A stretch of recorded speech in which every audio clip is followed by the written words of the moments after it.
క్లాంబరధరం విష్ణుం శశివర్ణం చతుర్భుజం ప్రసన్నవదనం ధ్యాయేత్ సర్వవిఘ్నోపశాంతయే.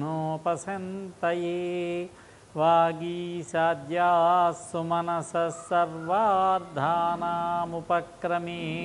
యం నత్వా కృతకృత్యాస్యుస్తం నమామి గజాననం. శారదా శారదాంభోజవదనా వదనాంబుజే సర్వదా సర్వదాస్మాకం సన్నిధిః సన్నిధిం క్రియాత్. వ్యాసం వసిష్ఠనప్తారం శక్తేః పౌత్రమకల్మషం పరాశరాత్మజం వందే సుఖతాతం తపోనిధిం.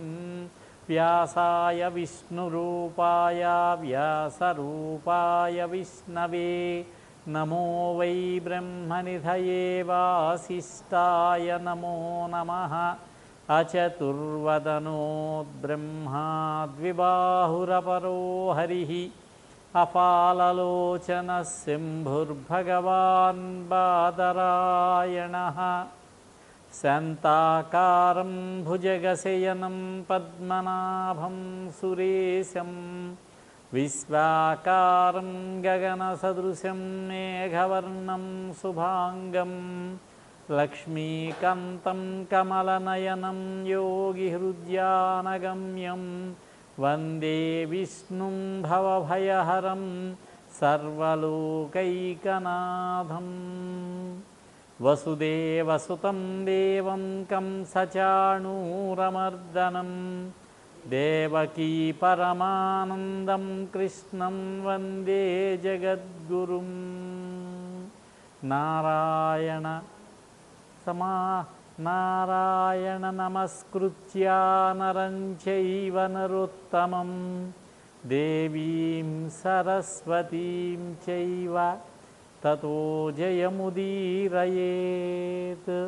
నారాయణ సమారంభాం వ్యాసవాల్మీకి మధ్యమాం అస్మదాచార్యపర్యంతాం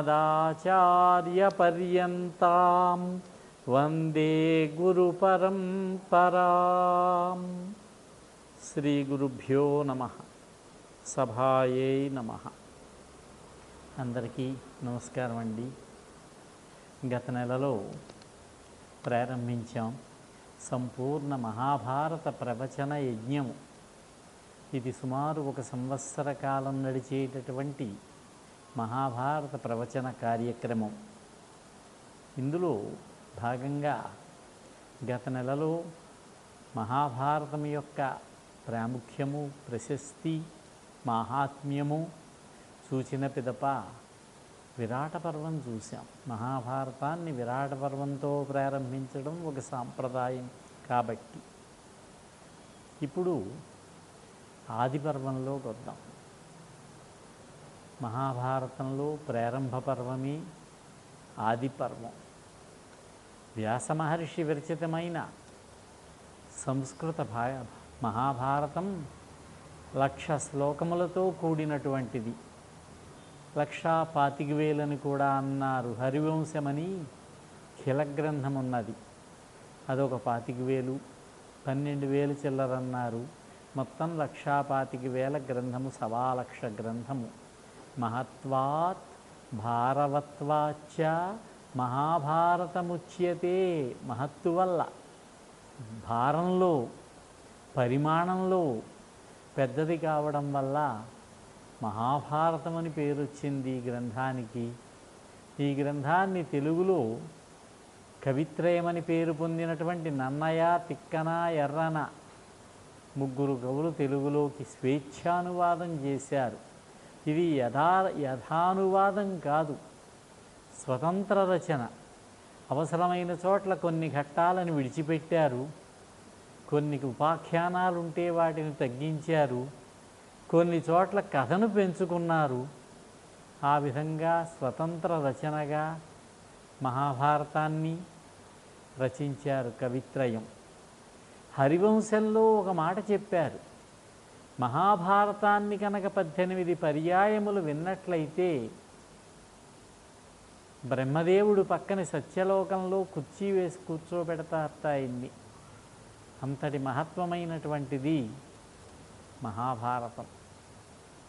ధర్మ, అర్థ, కామ, మోక్షములనేటటువంటి 4 విధములైనటువంటి పురుషార్థములని కూడా నిరూపిస్తుంది ఈ గ్రంథం.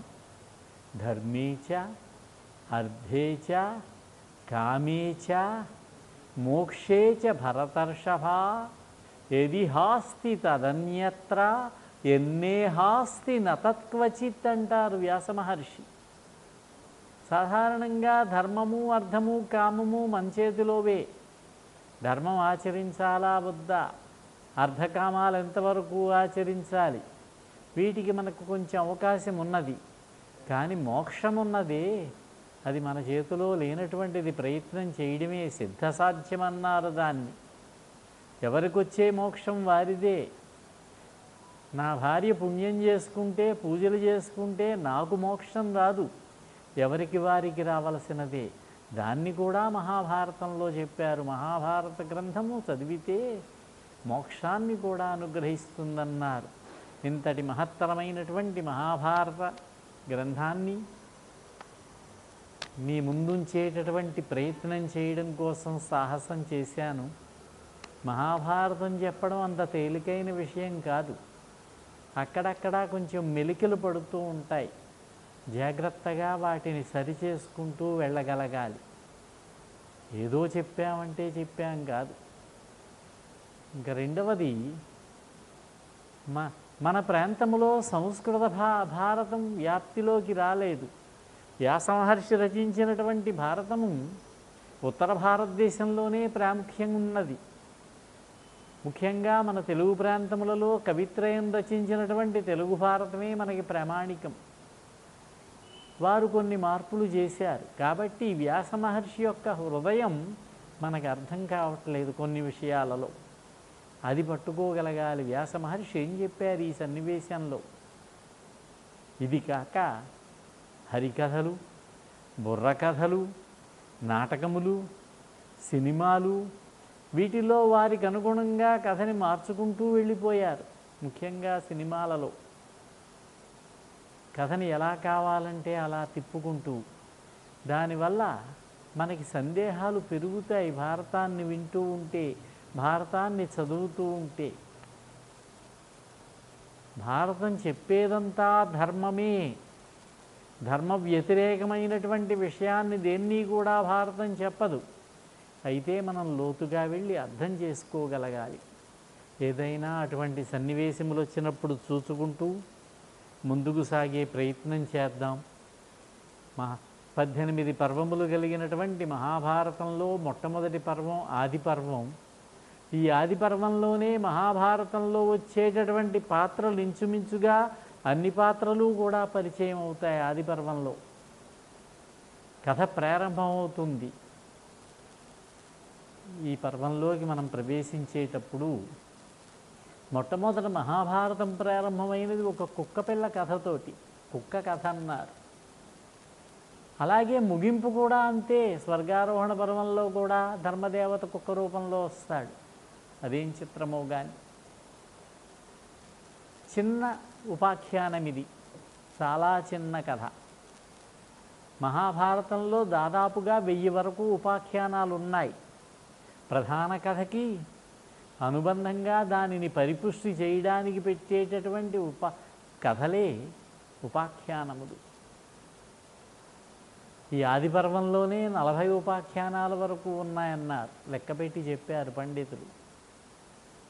ప్రధాన కథకి అడ్డు రాకుండా దాన్ని పరిపోషిస్తూ ఏదో ఒక నీతిని మనకి తెలియజేస్తూ ఉంటాయి. అందులో ఏదో ఒక భావాన్ని మనకు అందిస్తారు. దేవేంద్రుని యొక్క కుక్క పేరు సరమ. దేవసుని అన్నారు. సుని అంటే ఆడకుక్క. జనమేజయ మహారాజు గారు యజ్ఞం చేస్తున్నాడు. యజ్ఞం చేస్తుంటే ఈ దేవసుని యొక్క దేవతల కుక్క అయినటువంటి శర్మ యొక్క కుమారుడు కుక్క పిల్ల, మగ కుక్క పిల్ల, సారమేయం అంటారు దాన్ని. ఆ సారమేయం వచ్చింది. ఏమీ ముట్టుకోలేదు, ఏదో వచ్చి అక్కడ తిరుగుతూ ఉన్నది. జనమేజయ మహారాజు గారి తమ్ముళ్ళు ముగ్గురు, శృతసేనుడు, భీమసేనుడు, ఉగ్రసేనుడు, ఈ కుక్క పిల్లను కొట్టారు. ఎందుకు కొట్టారంటే కుక్క అన్నాన్ని చూస్తే దోషం అన్నారు, కోడి రెక్కలు విదిలిస్తే దోషం అన్నారు. కాబట్టి దోషం అని చెప్పి ఆ కుక్క పిల్లను కొట్టారు. ఏడుస్తూ వెళ్ళింది తల్లి దగ్గరికి. అమ్మా, నేనేమీ తప్పు చేయలేదమ్మా, ఊరికే అక్కడికి వెళ్ళానంతే. అక్కడ ఉన్నటువంటి యజ్ఞ పరికరములు ముట్టుకోలేదు, పూజ చేసేటటువంటి ద్రవ్యములు ముట్టుకోలేదు, కానీ నన్ను బాగా కొట్టారమ్మా అన్నది. అప్పుడు శరమ వచ్చి జనమేజయ మహారాజుతో మాట చెప్పింది. అయమభిహతో అనపకారీ తస్మాదృష్టం త్వా భయమాగమిష్యతీతి. ఏ తప్పు చేయనటువంటి నా కొడుకును కొట్టారు కాబట్టి మీకు అనుకోని భయం కలుగుతుంది అన్నది ఆ కుక్క. తెలుగులో దీనికే సరి అయినటువంటి తెలుగు శాత చేస్తూ నన్నయ్య గారు అంటారు, తగునిది తగదని ఎదలో వగవక.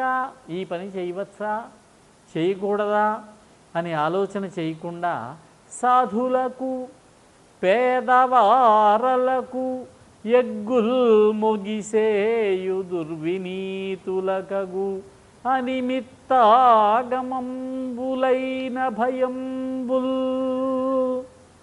ఇంకో మాట ఏమంటారంటే, మొగిచేయు దుర్వినీతుల పగి ఉండగవచ్చు ఘోర పాప భయంబుల్. నిరపరాధులను హింసించిన వారికి సద్యో దుఃఖం కలుగుతుంది, ఈ జన్మలోనే దుఃఖాన్ని అనుభవించాలి వాళ్ళు. నిరపరాధులను హింసించినట్లయితే ఆ ఫలం తీవ్రవేగీ అవుతుందంటే ఈ జన్మలోనే దాన్ని ఫలాన్ని అనుభవించాలి. చూడండి పాపం ఎంతటి ధర్మాత్ములు పాండవులు, శ్రీకృష్ణ భక్తులు, సత్యవాక్ పరిపాలకులు, సత్యానికి కట్టుబడి ధర్మానికి కట్టుబడి తమ జీవితాన్ని గడుపుతూ ఉంటే ఎంత కష్టపెట్టారు కురుకుమారులైనటువంటి దుర్యోధనాదులు. వారిని దృష్టిలో పెట్టుకుని ఈ కథ చెప్పినట్టుగా అనిపిస్తుంది.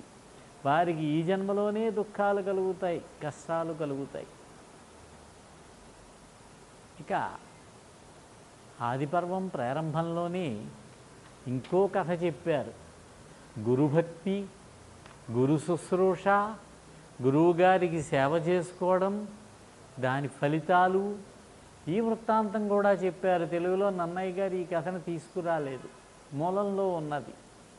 అయోధధౌమ్యుడు అని ఒక ఋషి, ఆయన పేరు అయోధధౌమ్యుడు. ఆయనకి అనేక మంది శిష్యులు ఉన్నారు. వారిలో ముగ్గురు ప్రధానమైనటువంటి వాళ్ళు. ఒక ఆయన పేరు ఆరుణి, ఒక ఆయన పేరు ఉపమన్యువు, ఒక ఆయన పేరు వేదుడు. ముగ్గురు విద్య నేర్పుతూ ఉన్నాడు. ఒక రోజున ఆరుణిని పిలిచి, నాయనా ఆరుణి, పొలమంతా కూడా నీటితో నిండిపోయింది, ఏదైనా కంటపడినట్లయితే నీరు పారిపోతుంది, వెళ్ళిపోతుంది, కాబట్టి పొలానికి వెళ్ళి కాపలా ఉండన్నారు. శిష్యుడు బయలుదేరి వచ్చాడు. ఆ గట్టుకు ఒక రంధ్రం ఏర్పడి నీరు వెళ్ళిపోతున్నది. ఆ గట్టు పెద్దది కూడా అవుతున్నది. ఆ రంధ్రం, నీటి ప్రవాహం, చెరువు పొలంలో నీరు వెళ్ళిపోతోంది. ఆపే ప్రయత్నం చేశాడు కానీ వీలు కాలేదు. ఆయనే అడ్డంగా పడుకున్నాడు. అప్పుడు నీటి ప్రవాహం వెళ్ళడం ఆగింది, పొలంలో నీరు నిలబడింది. సాయంకాలం అయింది. ఆరునేడురా అబ్బాయిలు అన్నారు. మీరు పొలానికి కాపలాగా పంపారు కదండి అన్నారు శిష్యులు. అయ్యో చూసొద్దాను రండి, ఇంతవరకు రాలేదని వెళ్ళి, ఆరుణి ఎక్కడున్నావు ఆరుణి అంటే, గురువుగారు ఇక్కడున్నానన్నాడు. అప్పుడు అతన్ని లేచి రమ్మని, నాయనా నీకు విద్యలన్నీ కూడా వాటంతటా అవే వచ్చేస్తాయి, ఇంక నేనేం చెప్పక్కర్లేదు, నీవు చేసినటువంటి ధర్మబద్ధమైనటువంటి ఈ గురు శుశ్రూషకి విద్యలు వాటంతటవే నీకు కరతలామలకం అయిపోతాయన్నారు. నువ్వు ఇంక వెళ్ళవచ్చు నీ దేశానికి, పాంచాల దేశం అతని దారునికి. బయలుదేరి వెళ్ళాడు. అంటే గురువుగారి అనుగ్రహం ఉంటే మనం ఏం చదువుకోకపోయినా కూడా విద్య లభిస్తుందన్నమాట, పండితులు అవుతామన్నమాట. ఇంకా రెండవ వాడు ఉపమన్యువు. ఉపమన్యువుని గోవుల్ని కాయమన్నారు. రోజు వెళ్ళడం, పొలం బయటికి వెళ్ళడం, ఆవులని మేపుకు రావడం ఆయన పని. వెడుతున్నాడు, సాయంత్రం వస్తున్నాడు. చిక్కడం లేదు అతను, పుష్టిగానే ఉన్నాడు.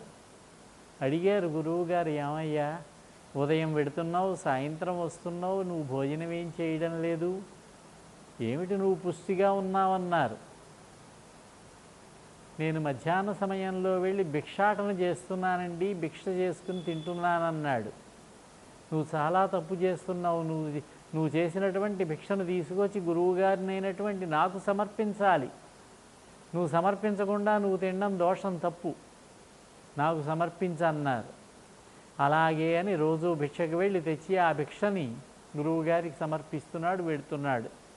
అంటే ఆయన తీసేసుకుంటున్నాడు అన్నమాట. పరీక్ష పెడతారు గురువులు. ఇంకా చిక్కడం లేదు, పుష్టిగానే ఉన్నాడు. మళ్ళీ అడిగారు. అప్పుడు చెప్పాడు, మొదటి పర్యాయం భిక్షను మీకు సమర్పించి మళ్ళీ వెళ్ళి భిక్ష తెచ్చుకుంటున్నానన్నాడు. అప్పుడు గురువుగారు అన్నారు, ఇది చాలా తప్పురా అబ్బాయి, నువ్వు ఇలా రెండవసారి ఒకే ఇంటికి భిక్షాటనకి వెళితే ఆ గృహస్థులు బాధపడతారు, ఇబ్బంది పడతారు. రెండవది నీవే కాకుండా ఇంకా ఉంటారు బ్రహ్మచారులు, వాళ్ళకి ఇబ్బందే. నీకు 2 సార్లు భిక్ష వేస్తే ఇంకో బ్రహ్మచారి ఎవరికైనా లేదు పొమ్మంటారు, అలా చేయడానికి వీలు లేదన్నారు. సరేనన్నాడు. రెండవసారి వెళ్ళడం మానేశాడు. అయినా చిక్కడం లేదు. ఏం చేస్తున్నావు నాయనా అన్నారు. ఏమీ లేదు గురువుగారు, గోవుల దగ్గర దూడలు పాలు తాగుతుంటే నా మూతి పట్టుకెళ్ళి అక్కడ పెడుతున్నానండి, ఆ నీటి నూరుగు వచ్చి, ఆ పాల నూరుగు వచ్చి నా నోట్లో పడుతున్నది, దానివల్ల నాకు ఆకలి తీరుతోంది అన్నాడు. ఇది కూడా తప్పే. దూడలకి నీవంటే చాలా ఇష్టం, అందుచేత ఎక్కువ నూరుగు వచ్చేలా చేస్తాయి. ఆవులు కూడా ఎక్కువ పాలు ఇస్తాయి, నీ మీద ఉన్నటువంటి అభిమానం కొద్ది అది చేయడానికి వీలు లేదన్నారు. ఇంకేమీ చేయడానికి లేక, ఆకలికి తట్టుకోలేక అక్కడ జిల్లేడు పాలు ఉంటే అవి తాగాడు. ఆ జిల్లేడు పాలు కళ్ళల్లో పడి కళ్ళు పోయాయి. అటు ఇటు సంచరిస్తూ ఒక నూతిలో పడ్డాడు. నీరు లేని నుయ్యే. సాయంత్రం అయ్యింది. అయ్యయ్యో, శిష్యుడైనటువంటి ఉపమన్యువుని నేను ఏమీ తినకుండా చేశాను, భోజనం తెచ్చుకుంటే అది కూడా తిననివ్వలేదే, నా మీద కోపం వచ్చిందేమో, చూద్దాం పదండని వచ్చి ఉపమన్యువు ఎక్కడున్నావు, ఉపమన్యువు ఎక్కడున్నావు అన్నారు. ఇక్కడ నూతిలో ఉన్నాను గురువుగారు, కళ్ళు కనిపించడం లేదన్నాడు. అప్పుడు నువ్వు అశ్వినీ దేవతలను నువ్వు స్తుతి చేయి, దేవతల వైద్యులు అశ్వినీ దేవతలంటే, నీ కళ్ళు వస్తాయన్నారు. ఆ మంత్రాన్ని ఉపదేశించారు, అశ్వినీ దేవతల స్తుతిని, ఆ స్తోత్రాన్ని శ్రద్ధగా చదివాడు. అప్పుడు అశ్వినీ దేవతలు ప్రత్యక్షమై, ఏమయ్యా ఈ అప్పం తినన్నారు, నీ కళ్ళు వస్తాయన్నారు. తిన్నన్నాడు. మా గురువుగారికి నివేదన చేయకుండా నేను తిననన్నాడు. ఇదివరకు మీ గురువుగారే ఇలా చేశాడయ్యా, గురువుగారికి చెప్పకుండా తిన్నాడు, అందుచేత ఆయనకి ఇనపపళ్ళు వచ్చాయి, తిను పర్వాలేదన్నారు. మీరెంత చెప్పినా నేను తిన్నన్నాడు.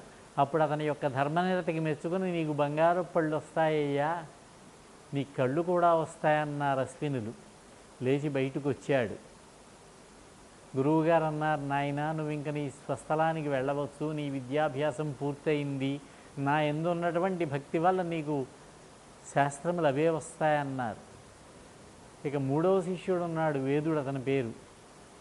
గురువుగారు ఇంటికి వెళ్ళనా అంటే వద్దు, కొంతకాలం ఉండంటారు, విడిదిగానిలే అంటారు.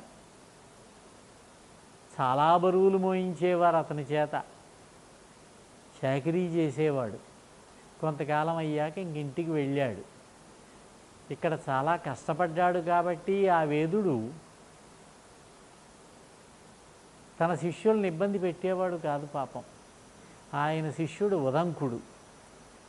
కానీ ఒక చిన్న ఇబ్బంది, ఉదంకుడు చాలా కాలం ఉన్నాడు, తెల్ల జుట్టు వచ్చేసింది, వృద్ధుడయ్యేదాకా ఉన్నాడు. గురువుగారు వెళ్ళొస్తానన్నారు. వెళ్ళిరా నాయన అంటే, మీకు ఏం గురుదక్షిణ కావాలో చెప్పండి ఇస్తానన్నాడు. నాకేం అక్కర్లేదురా బాబు, నువ్వు వెళ్ళి అదే చాలంటారు ఈయన.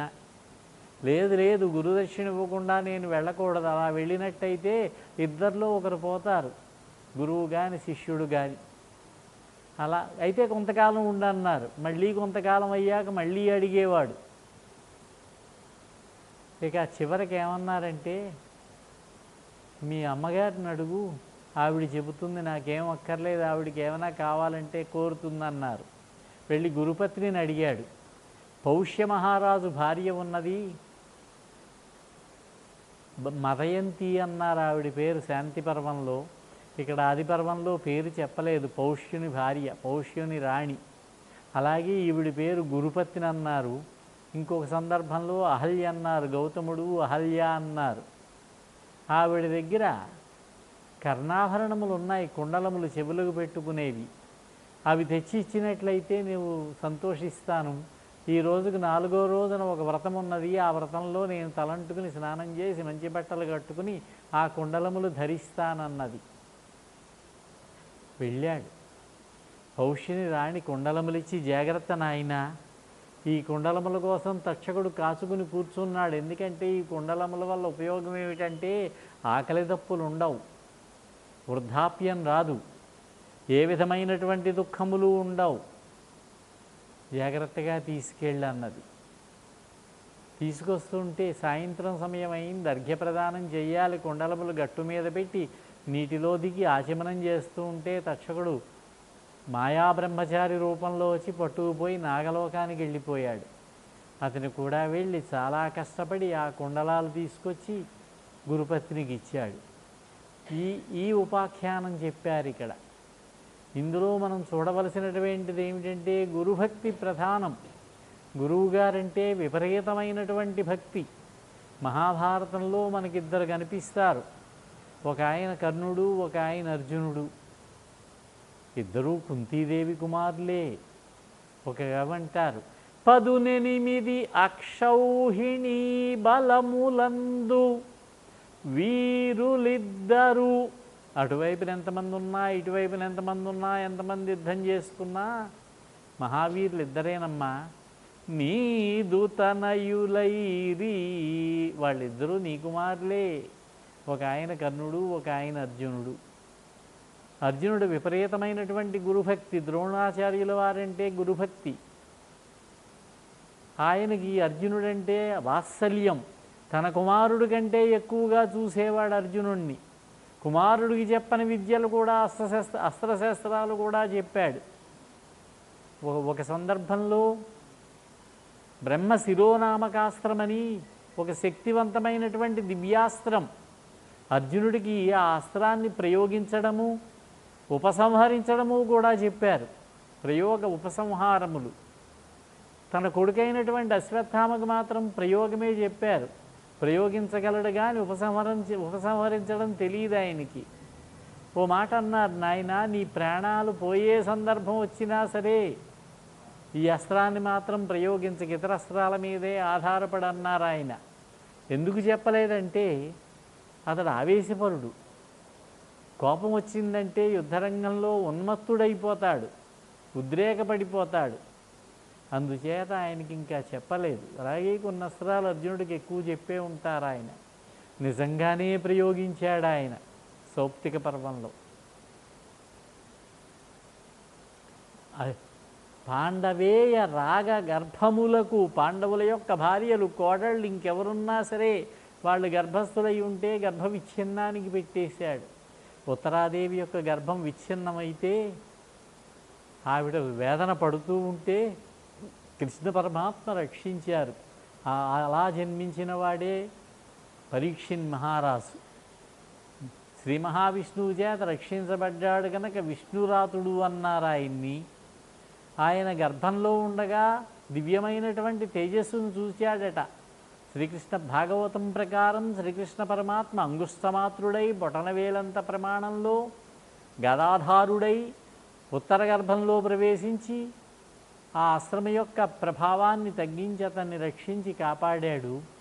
అందుచేత పుట్టినప్పుడు పరీక్షగా చూశాడట, ఎక్కడుంది ఆ దివ్య తేజస్సు, ఎవరా మహాత్ముడు అని. అందుచేత పరీక్షిత్ అన్నారు. పరీక్షీణేషు పురుష ఇది పరీక్షిత్ అని. ఇక కర్ణుడున్నాడు, కొంచెం గురుభక్తి తక్కువ. అదంతా కూడా వ్యాపారాత్మకంగా ఉంటాడు కర్ణుడు. ఈ ఇద్దరినీ కూడా చూపించారు ఇక్కడ. అందుచేతే ఇటువంటి కథలు చెప్పడం జరిగింది. ఇక మహాభారత కథని ఉపరిచర వసువుతో ప్రారంభించారు. ఉపరిచర వసువని ఒక మహారాజు గారు, మధ్యప్రదేశ్ ప్రాంతానికి ఆయన పాలకుడుగా ఉన్నాడు. రాజో ఉపరిచరో నామ ధర్మనిత్యో మహీపతి బభూవ మృగయాం గంతుం సదా కిల ధృతవ్రత. నిత్యము కూడా ధర్మాన్ని ఆచరిస్తూ వేటకు వెళ్ళడం నియమంగా పెట్టుకున్నటువంటి రాజుగారు ఆయన ఉపరిచర వసువు. ఉపరిచరత ఇది ఉపరిచరుహు అన్నారు. ఆయన ఆకాశంలో సంచరించేవాట. చేదీ దేశానికి రాజు ఆయన. ఆయనకి 5 కుమారులు. 5 కుమారులకి కూడా రాజ్యాన్ని విభాగం చేసి 5కి ఇచ్చి రాజ్యాన్ని మీరు పరిపాలన చేసుకోండి, అభివృద్ధి చేసుకోండి అన్నాడు. బృహద్రథుడని ఒక అబ్బాయి మగధ రాజ్యాన్ని ఇచ్చాడు. ఆ మగధ రాజ్యంలో పరిపాలన తర్వాత కాలంలో పరిపాలన చేసినటువంటి జరాసంధుడు ఈయన వంశం వాడే. ప్రత్యగ్రహుడు అని ఇంకొక అబ్బాయి, కుశాంబుడు అని ఇంకొక అతను, అతనికి మణివాహనుడు అని కూడా పేరున్నది. మావేల్లుడు 4గోవాడు, యదువు 5వాడు. ఇతడు ఎవరి చేత ఓడిపోలేదట. సాధారణంగా తండ్రి ఉండగా రాజ్య విభాగం చేయకూడదు. అలాగే మన ఆస్తిని కూడా తండ్రి ఉండగా పంచిపెట్టకూడదు. ఒకవేళ కనుక తండ్రి సహృదయుడై, నాయనా మీకు ఆస్తి ఇచ్చేస్తున్నాను విభాగం చేసి, మీరు జాగ్రత్తగా దాన్ని అభివృద్ధి పరుచుకోండి అని ఇచ్చినట్లయితే కుమారులు దాన్ని ధర్మబద్ధంగా పెంచి పోషించుకోవచ్చు, ఎవరికి వారు అభివృద్ధి చెందవచ్చు. అలాగే ఈ రాజుగారు కూడా తన రాజ్యాన్ని 5 భాగాలు చేసి కుమారులకు ఇచ్చాడు. కొంత అట్టే పెట్టుకున్నాడు ఈయన. వాళ్ళు ఎవరి పేరు మీద వాళ్ళు పట్టణాలు నిర్మించుకుని అభివృద్ధి చెందుతూ ఉన్నారు. ఒక రోజున తండ్రి చెప్పాడు, ఈయన తండ్రి, నాయన అడవికి వెళ్ళి వేటాడిదా, జంతువులు ఇబ్బంది పెడుతున్నాయి, అడవి జంతువులని. తండ్రి ఆజ్ఞ దాటడానికి లేదు. అడవికి వెళ్ళాడు. చైత్రమాసం. తన యొక్క భార్య గిరిక రుదుమతి ఉంది. ఆవిడ కోరింది ఈయన్ని, సంతానం కావాలి మీ వల్లని, ఇంకో సంతానం. అడవిలో తిరుగుతున్నాడు కానీ మనస్సు ఆవిడి ఎందే లగ్నమై ఉన్నది. చైత్రమాసమేమో ఆ మావి చిగుర్లు, పుష్పములు, వాటిలో వసంత శోభ, ఆ అరణ్యంలో తిరుగుతూ ఉంటే ఆయన యొక్క తేజస్సు పతనమైంది. ఇవి ఆదికాలపు దివ్య కథలు. ఇవి ఇప్పుడు సాధ్యం కాదు, అప్పుడు సాధ్యమే. ఆ కాలంలో, ఆ యుగాల్లో తన పెంపుడు డేగకిచ్చి ఆ తేజస్సుని గిరికి దగ్గరికి చేర్చమన్నాడు. దొప్పలో పెట్టి తేజస్సుని దాని ముక్కు కట్టి దాని యొక్క మెడకి తీసుకెళ్ళమన్నాడు. ఆ డేగ వస్తున్నది. ఇంకొక డేగ చూసింది. ఇదేదో అనుకున్నది, మాంసఖండం అనుకున్నది.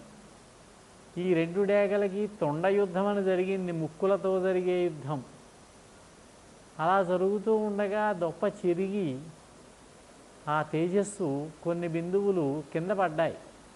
ఎక్కడ పడ్డాయి? సరిగ్గా యమునా నదిలో అద్రిక అని ఒక అప్సరస చేపగా ఉన్నది. బ్రహ్మదేవుడి యొక్క శాపం వల్ల చేపగా ఉన్నది ఈవిడ. ఆవిడికి ఆ శాపం ఎలా వచ్చిందో చూద్దాం. ఈ వసువు, ఆయన అసలు పేరు వసువు, వసురాజు, చేదీరాజ్య పాలకుడు. కుమారులకు రాజ్యమిచ్చి తపస్సు చేసుకుంటూ ఉంటే ఇంద్రుడు వచ్చాడు. అతని తపశ్శక్తిని చూసి కొంచెం భయపడి, మహారాజా నీతో స్నేహం చేస్తాను, మనిద్దరం స్నేహితులం, దేవలోకానికి నేను రాజుని ఎలాగో భూలోకానికి నువ్వు రాజువి, చేదీ దేశం చక్కటి సస్యశ్యామలమైనటువంటిది, పాడి పంటలకు లోటు లేదు, చక్కగా పంటలు పండుతాయి, పరిపాలన చేసుకో అని చెప్పి నువ్వు స్వేచ్ఛగా సంచరించడానికి వీలుగా స్ఫటిక నిర్మితమైనటువంటి ఒక దివ్యమైనటువంటి విమానాన్ని ఇస్తాను. ఆ విమానంలో నువ్వు అన్ని లోకాలు తిరగవచ్చు. అలాగే వైజయంతిమాల అని చెప్పి ఇంద్రమాల, ఒక దివ్యమైనటువంటి వాడిపోయినటువంటి పువ్వులతో చేసినటువంటి మాలని ఇస్తాను. ఎటువంటి ఆయుధాలని కూడా తాకనివ్వదది. అలాగే వేణుయష్టి, ఎష్టి అంటే కర్ర, వెదురు కర్ర, వేణు అంటే వెదురు కర్రనిస్తాను. ఇది దుష్ట శిక్షణకి శిష్టరక్షణకి ఉపయోగపడుతుందన్నాడు. ఉపరచర మహారాజు ప్రతి సంవత్సరము ఒక దివ్యమైనటువంటి రోజున ఆ వేణుయష్టిని, వెదురు కర్రని భూమిలో నిలబెట్టి ఇంద్రోత్సవం చేసేవాడు. పరమేశ్వరుణ్ణి హంసరూపంగా పూజించేవారు ఆ మరుసటి రోజున. అప్పటి నుంచి రాజులందరూ కూడా ఒక వెదురు కర్రని స్థాపించి పూజించే సాంప్రదాయం వచ్చింది.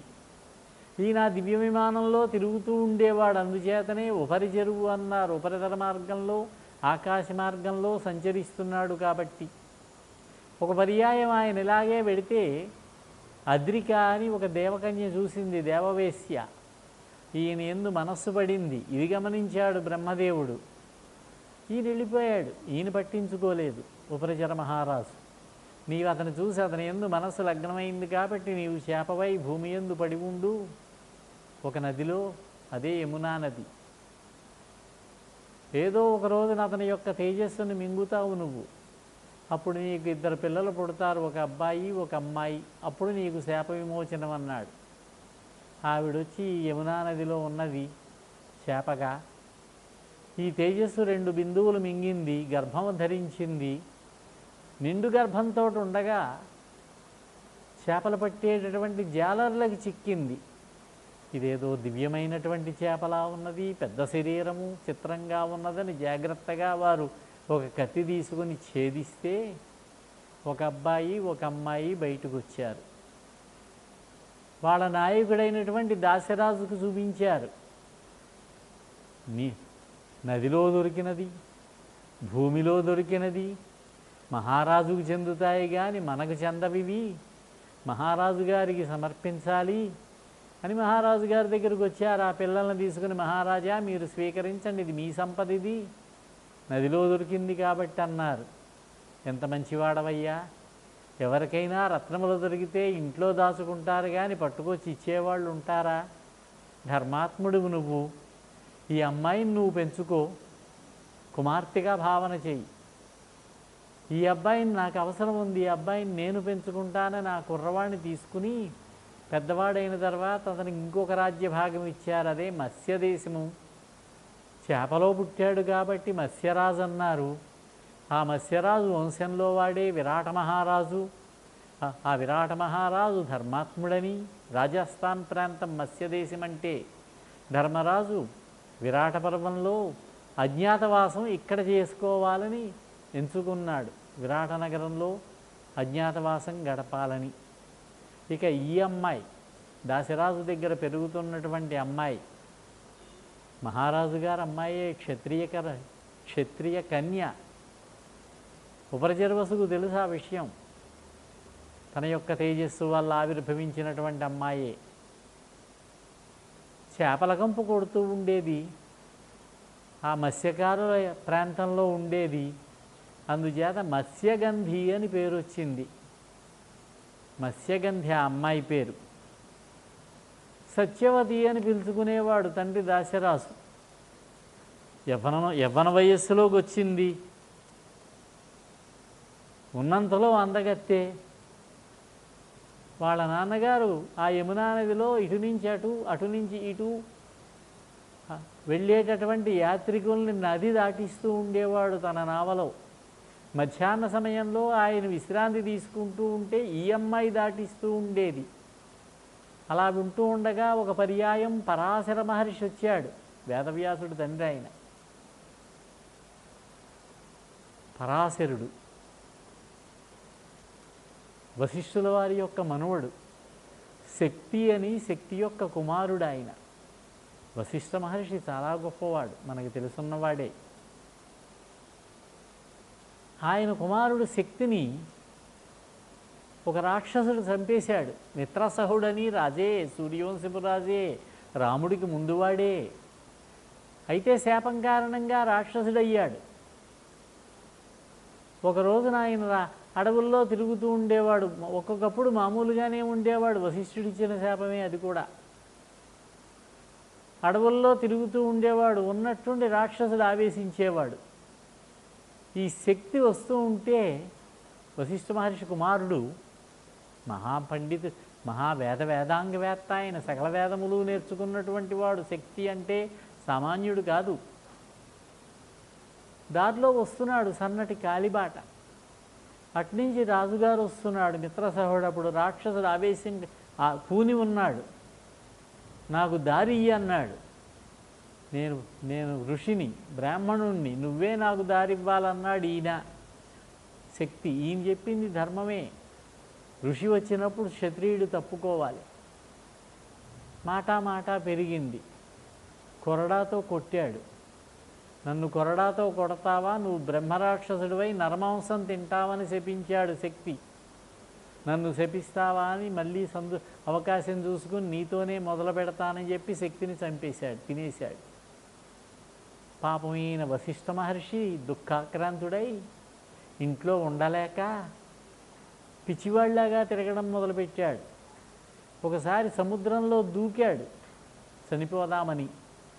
సముద్రం 1000 పాయలైపోయి వెనక్కి వెళ్ళిపోయి నదిలో దూకాడు. ఒకసారి సముద్రంలో దూకాడు. సముద్రం ఆ కెరటాలతో గట్టు మీదకి తోసేసింది ఈయన్ని చంపలేక. మహారుషి ఆయన. ఇంకొక పర్యాయం ఒక నదిలో దూకితే ఆ నది 100 పాయలుగా వెనక్కి వెళ్ళిపోయి దారిచ్చింది ఆయనకి. నీరు లేదు ఈయన ఉన్న చోట. శతద్రు అన్నారు ఆ నదిని. అలాగే ఒకసారి చేతులకి కాళ్ళకి తాళ్లతో కట్టేసుకుని ఒక నదిలో దూకితే ఆ నది కూడా తాళ్ళని తెంచి గట్టు మీద పడవేసింది. విపాస అన్నారు, బంధాలు తెంచింది కనుక. ఒక ఎత్తైన కొండ మించి కిందకు దూకితే నేల మీద పడ్డాడు కానీ దూదిలాగా ఉన్నది అది. ఇంకేం చేయాలో తోచక ఆత్మహత్యకు కూడా అవకాశం లేక వెడుతూ ఉంటే వెనకాల ఈ శక్తి యొక్క భార్య అదృశ్య రూపంలో వస్తూ ఉన్నది. ఆయన వెనకాలే ఆయన యొక్క కోడలు. గర్భంలో నుంచి మంత్రాలు వినిపిస్తున్నాయి. ఎవరది? మా శక్తి చదువుతున్నట్టున్నదే అన్నాడు. మహాత్మా, నేను మీ కోడల్ని, శక్తి యొక్క భార్యని. 12 సంవత్సరముల నుండి శక్తి యొక్క కుమారుడు నా గర్భంలో ఉన్నాడు. అతడు చదువుతున్న మంత్రాలన్నదైతే ఇంక నేను మరణించక్కర్లేదు, నా కుమారుడు బతికి ఉన్నాడని ఇంటికి వచ్చాడు. ఆ శక్తికి జన్మించిన వాడే పరాశరుడు, పరాశర మహర్షి. ఆయన పడవెక్కాడు. ఆయనకి ఈమె యందు అనురాగం కలిగింది, కోరిక కలిగింది. చిత్రమైన కోరిక. నీ యందు సంతానం కావాలన్నాడు. అయ్యయ్యో, నేను మత్స్యగంధిని, చేపలకంపు అన్నది.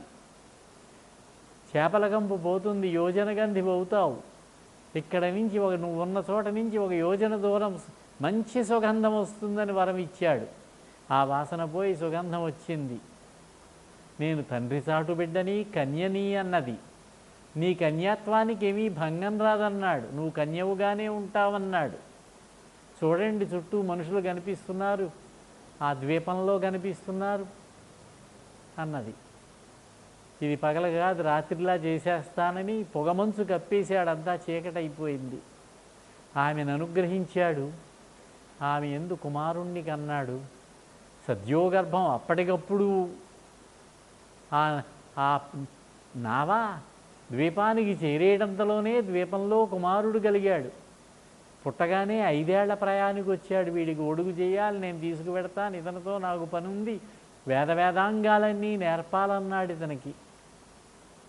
ఆ అబ్బాయి అన్నాడు, అమ్మా, నువ్వెప్పుడైనా సరే నన్ను కోరుకున్నట్లయితే నేను నీకు ప్రత్యక్షం అవుతాను, నీకే కోరికున్నా కూడా తీరుస్తానన్నాడు. ద్వీపంలో జన్మించాడు కనుక ద్వైపాయనుడు అన్నారు. నల్లగా ఉంటాడు కనుక కృష్ణుడు అన్నారు. వెరసి కృష్ణద్వైపాయనుడు అన్నారు ఆయన్ని.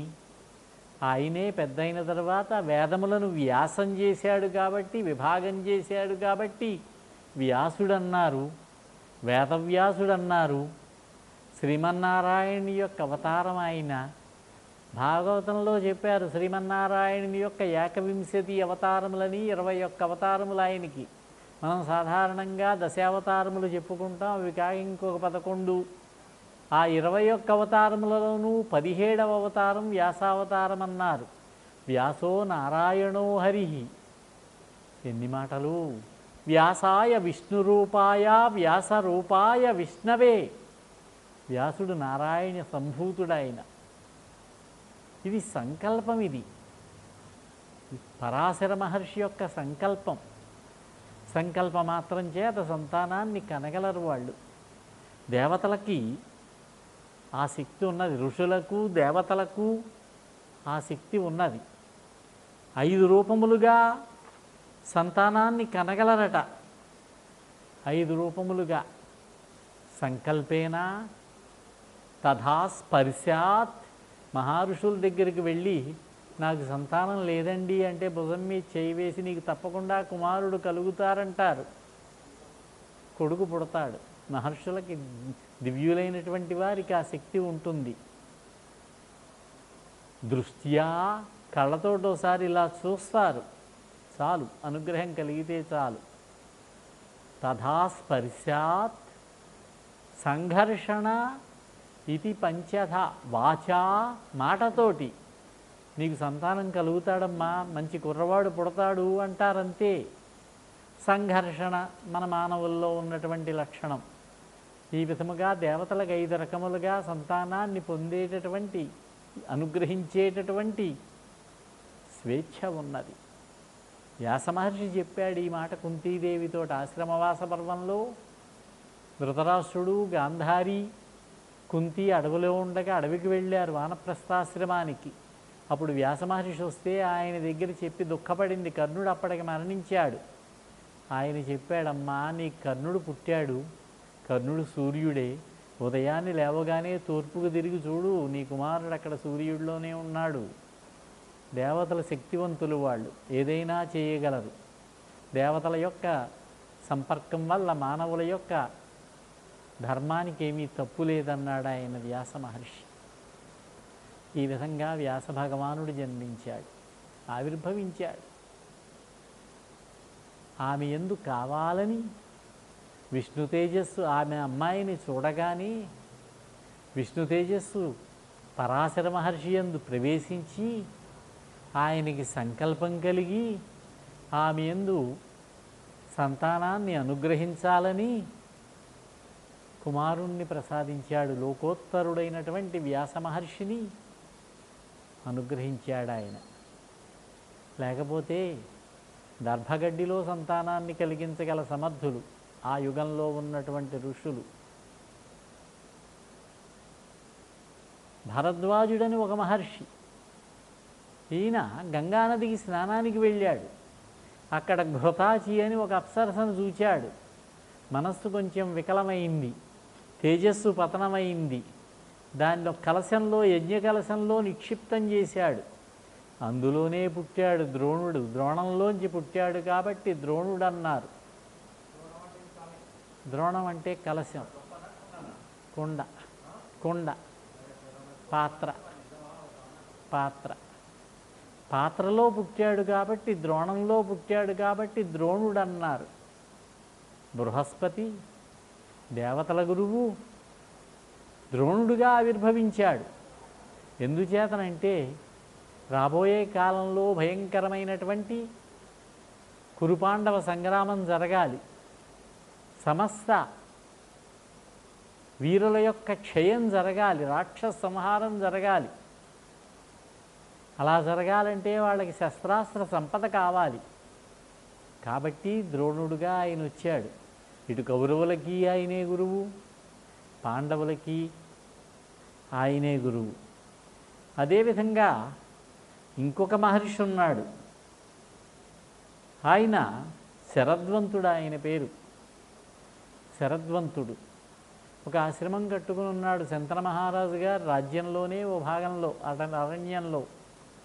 ఆయన మామూలు వేదాలు నేర్చుకోకుండా ధనుర్వేదం నేర్చుకున్నాడు. ఆయనకి అదంటే ఇష్టం. ధనుస్సు, బాణములు, ధనుర్విద్య ఒకసారి జానపది అని ఒక గంధర్వకాంత దేవకాంత వచ్చి అక్కడ తిరుగుతూ ఉంటే ఈయన తేజస్సు పతనమైంది. అది ఒక దర్భస్తంభంలో పడి దర్భమొక్కలో 2 భాగాలుగా చీలింది. ఒక అబ్బాయి ఒక అమ్మాయి పుట్టారు. ఆయన ఆ ధనుర్బాణాలు అక్కడ పెట్టి వెళ్ళిపోయాడు వేరే ప్రదేశానికి. శంతన మహారాజు గారు వేటకొచ్చారు. అప్పుడు పరిపాలిస్తున్నది ఆయన హస్తినాపుర రాజ్యాన్ని. ఒక భటుడు ఇక్కడికి వచ్చి చూస్తే చిన్నపిల్లలు ఇద్దరు మహారాజు గారికి చెప్పారు, ఈ ప్రాంతం శరద్వంత మహర్షి యొక్క ఆశ్రమ ప్రాంతమని, ఆయన సంతానమే అవుతారని, ఇంటికి తీసుకెళ్ళి కృపతో పెంచాడు ఆయన వాళ్ళని. ఆ అబ్బాయిని కృపతో పంచబడ్డాడు కనుక కృపుడు అన్నారు. ఆ ఆడపిల్లని కృపి అన్నారు. ఆ కృపి పెద్దయ్యాక ద్రోణుడికి ఇచ్చి వివాహం చేశారు. వాళ్ళకు పుట్టినటువంటి వాడే అశ్వత్థామ. పాండవుల కంటే 10-15 సంవత్సరములు పెద్దవాడు అశ్వత్థామ. ఇంతటి శక్తిమంతులు ఆ యుగంలో ఉన్నటువంటి మహర్షులు. సత్యవతిని అనుగ్రహించాడు. ఆవిడ కన్యాత్వానికి ఏమీ భంగం కలగలేదు ఆవిడికి. ఇంటికి వచ్చాక తండ్రి అడిగాడు, ఏమమ్మా ఇంత తేజస్సుతోటి ఉన్నావు నువ్వు, ఎందుచేత అన్నాడు. ఒక మహాత్ముడు ఒక ఆయన అనుగ్రహించాడు నన్ను, నాకు ఈ సుగంధాన్ని ఈ తేజస్సుని ఆయన ఇచ్చాడన్నది కానీ పూర్తి విషయం ఆవిడ చెప్పినట్టుగా లేదు. ఇక ఇప్పుడే మనం శంతన మహారాజు గారి వృత్తాంతం చూసాం.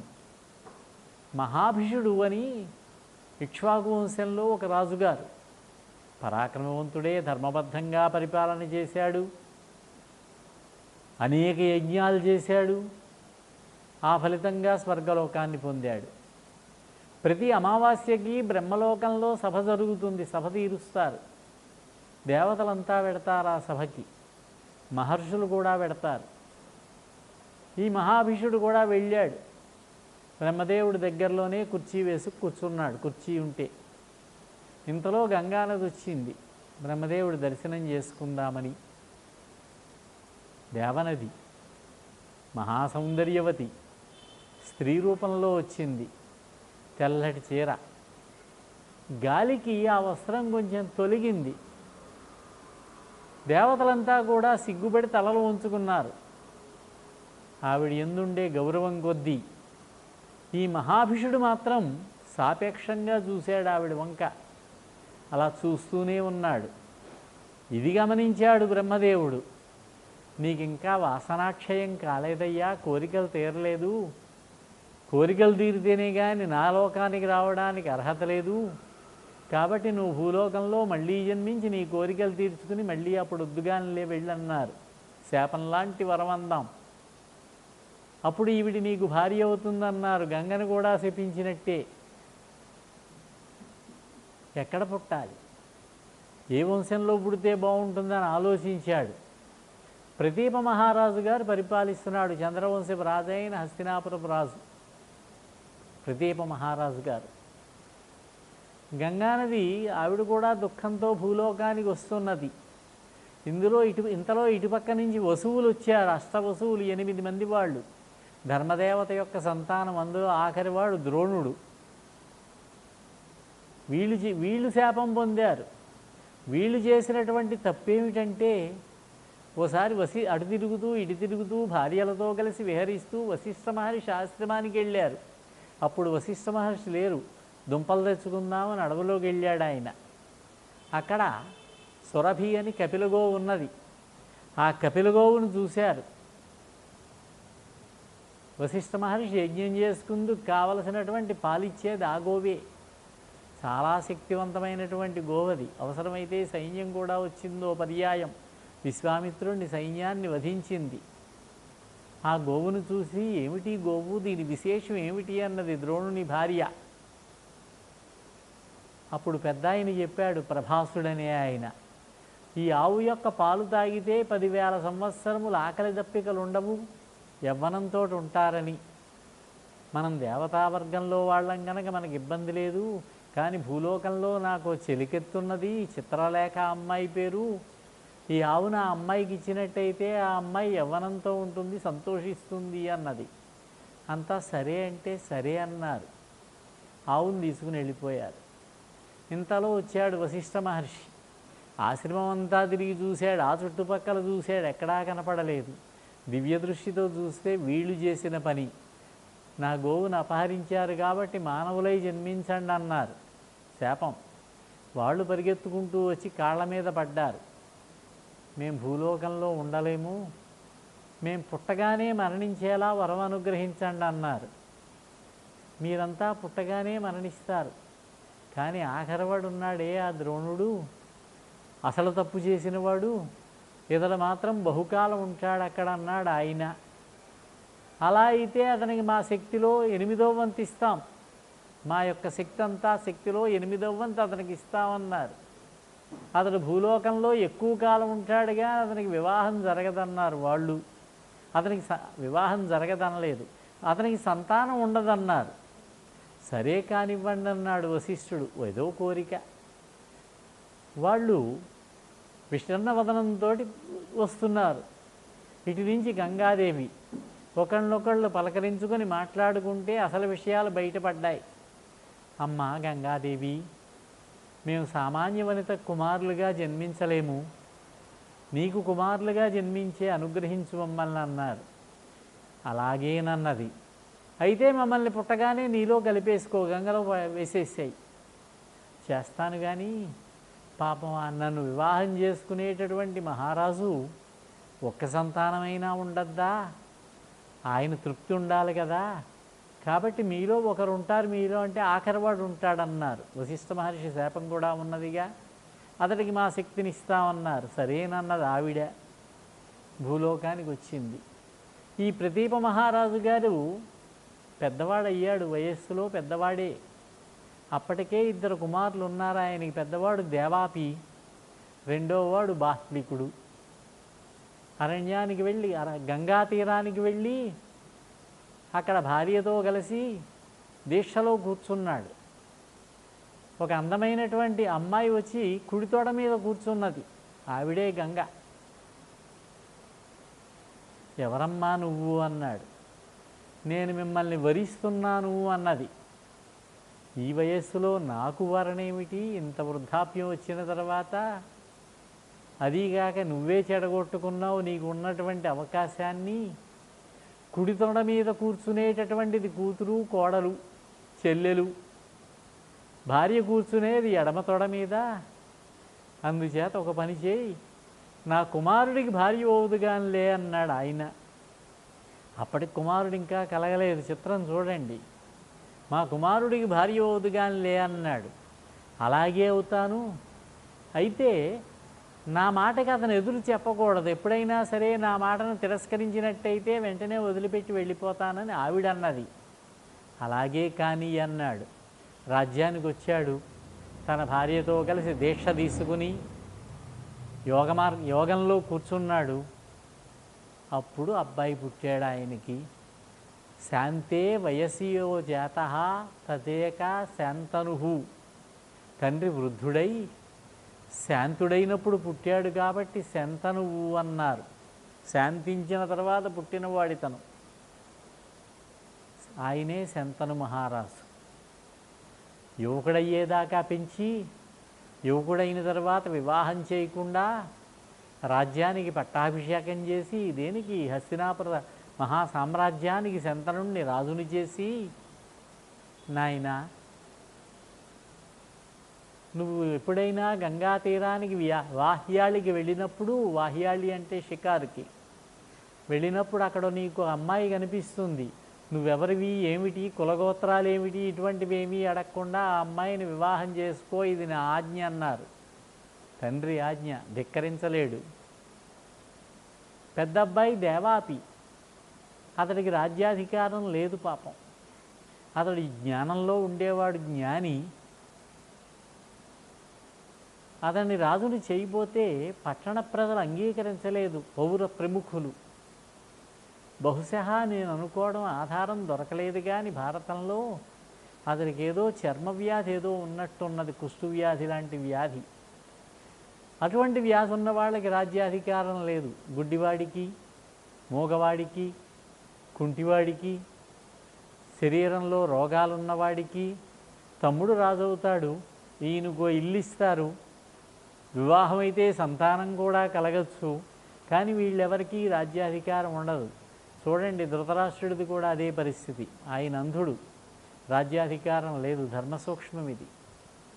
అయితే రాజుగా కూర్చున్నాడు. పాండురాజు మంచితనం వల్ల అన్నగారిని సింహాసనం మీద కూర్చోబెట్టాడు ఆయన.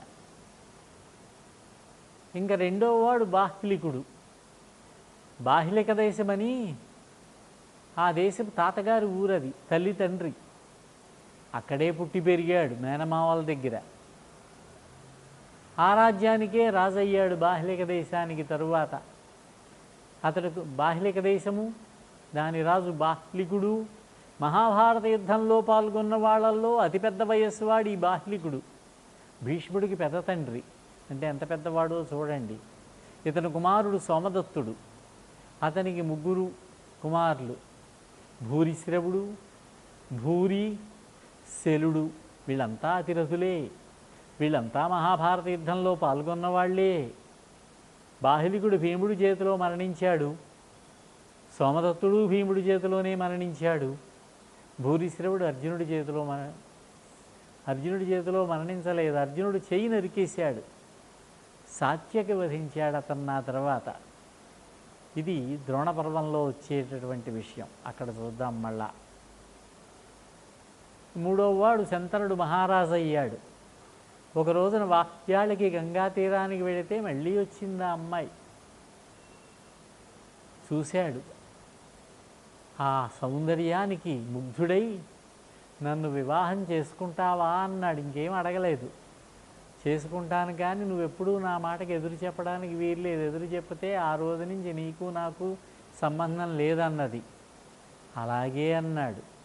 రథంలో ఎక్కించుకున్నాడు, అంతఃపురానికి వచ్చాడు, మంత్రులకి పరిపాలన అప్పచెప్పాడు. ఆవిడ తోడిదే లోకం. 1వ అబ్బాయి పుట్టాడు. పుట్టగానే తీసుకెళ్ళి గంగలో కలిపి వచ్చింది ఆవిడ. కూడా వెళ్ళాడు, చూశాడు, కానీ ఏమీ మాట్లాడలేదు. మాట్లాడితే వెళ్ళిపోతుందని భయం. ఆ సమయం రావాలి. అలా 7గురిని కలిపేదాకా మాట్లాడలేదు. 8వ సంతానం కలిగినప్పుడు కలపడానికి వెడుతూ ఉంటే గంగలో, ఛీ రాక్షసి, ఎందుకు చేస్తున్నావు ఈ పని, కఠినాత్మురాలివి నువ్వు, నా వంశానికి సంతానం లేకుండా చేస్తున్నావు అన్నాడు. ఎవరు నువ్వు అన్నాడు. మహారాజా, దుఃఖపడకు, ఈ కుర్రవాణ్ణి కలపను, నీకే ఇస్తాను. అయితే చంటి పిల్లవాడిని నువ్వు పెంచలేవు కాబట్టి నేను తీసుకువెళ్ళి పెంచి పెద్ద చేసి యువకుడయ్యాక తీసుకొస్తాను అని తనతో తీసుకువెళ్ళి వశిష్ఠుడి దగ్గర సమస్త వేదాలు, పరశురాముడి దగ్గర సమస్త ధనుర్వేదం, అస్త్రశస్త్రాలు, బృహస్పతి దగ్గర, శుక్రాచార్యుడి దగ్గర నీతిశాస్త్రం, ఇతర ధర్మశాస్త్రాలన్నీ కూడా నేర్చుకున్నాడు. భీష్ముడు నేర్చుకోనటువంటి శాస్త్రం లేదు. పరమధర్మాత్ముడు ఆయనే భీష్ముడు. గంగకు పుట్టాడు కాబట్టి గంగానందనుడు అన్నారు, గాంగేయుడు అన్నారు, దేవవ్రతుడు అన్నారు. తర్వాత భీష్ముడు అనేటటువంటి పేరు తర్వాత వచ్చినటువంటి పేరు. ఆయనే భీష్మాచార్యులు. భారత యుద్ధంలో పాల్గొన్నటువంటి వృద్ధుడైనటువంటి కౌరవ పాండవుల యొక్క తాతగారు.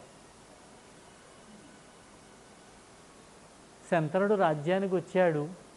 భార్య లేని లోటు ఉన్నది, పరిపాలన చేస్తున్నాడు. కొంతకాలం గడిచాక మళ్ళీ వాహ్యాళికి వెళ్ళాడు, అటు ఇటు తిరుగుతూ. గంగా ప్రవాహం ఆగిపోయింది, నీరు రావడం లేదు. ఏమైందా అని అటు చూస్తే ఒక యువకుడు, మహాతేజస్శాలి, అతడే ఈ దేవవ్రతుడే. తన యొక్క బాణములతో సాధన చేస్తూ ప్రవాహానికి అడ్డుకట్ట వేసేశాడు, ఆనకట్ట కట్టినట్టు. ఎవరై ఉంటాడు ఈ అబ్బాయిని ఆ గంగను స్మరించుకున్నాడు. అప్పుడు గుర్తొచ్చింది ఆయనకి, గంగాదేవి వచ్చింది. మహారాజా, ఇతడు మీ కుమారుడు, నువ్వెవరన్నాడు. నేను గంగని, ఒక దేవకార్యం మీద నీకు భార్యనయ్యాను. ఈ శంతనుడే మహాభిషుడు, బ్రహ్మదేవుడి చేత శాపం పొంది ఎక్కడ జన్మించాలా అని ఆలోచిస్తూ ప్రదీప మహారాజు కుమారుడిగా జన్మించిన శంతనుడే మహాభిషుడు అనేటటువంటి ఇక్ష్వాకువంశపు రాజు. ఆయన కోసమే గంగ వచ్చింది. ఈ కుమారుడిని నీకు ఇస్తాను, తీసుకువెళ్ళమంటే ఇంటికి తీసుకొచ్చి యువరాజుని చేశాడు. నాకు అనిపిస్తుంది మీరు ఒప్పుకోరు కానీ వివాహం కూడా జరిపించి ఉంటాడేమో అని. భీష్ముడికి వివాహం అయినదా? అదో పెద్ద చర్చ అయి ఉండవచ్చు.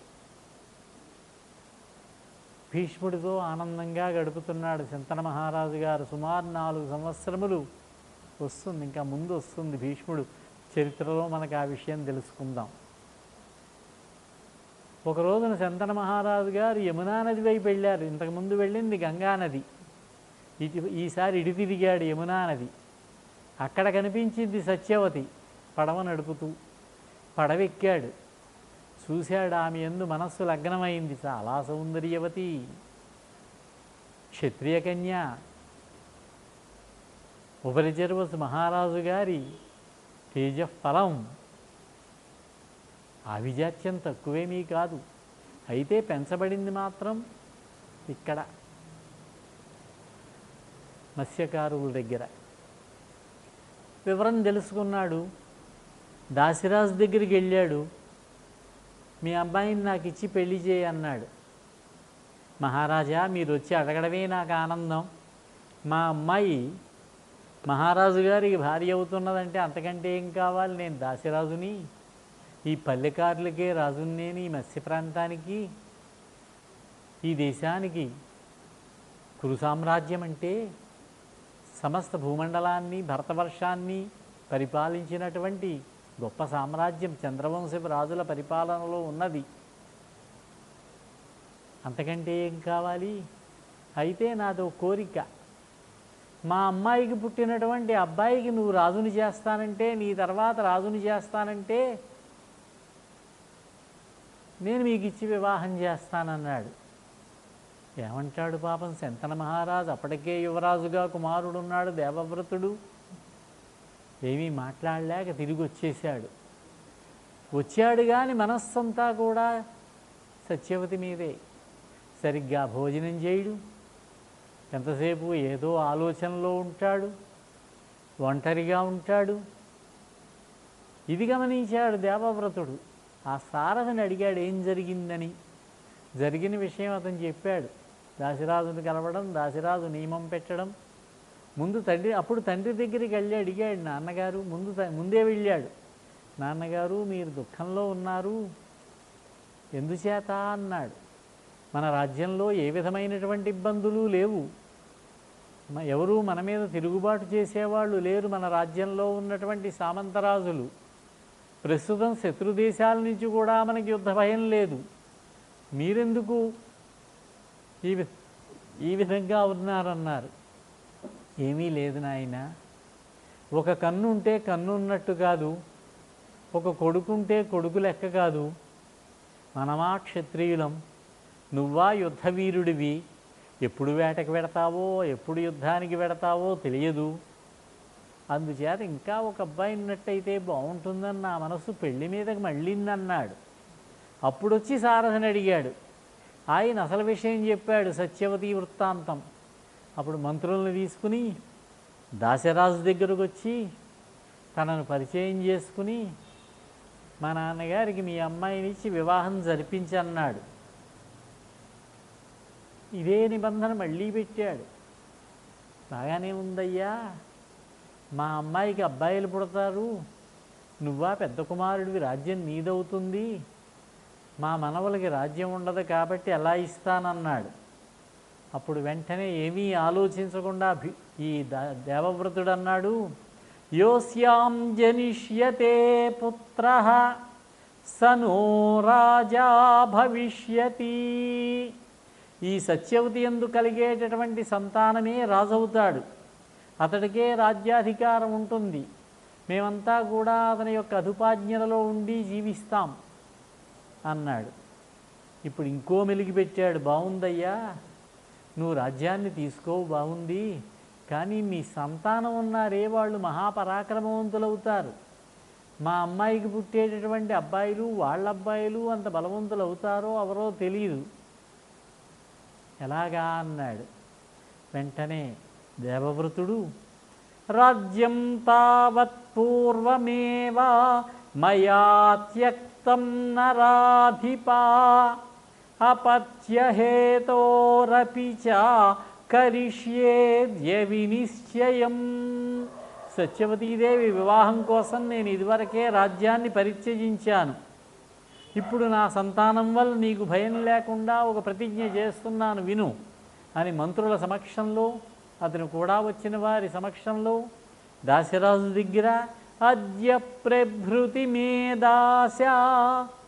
అద్య ప్రభృతి అంటే ఇప్పటి నుంచి, ఇకపైన, ఇది మెలిగిపెట్టింది.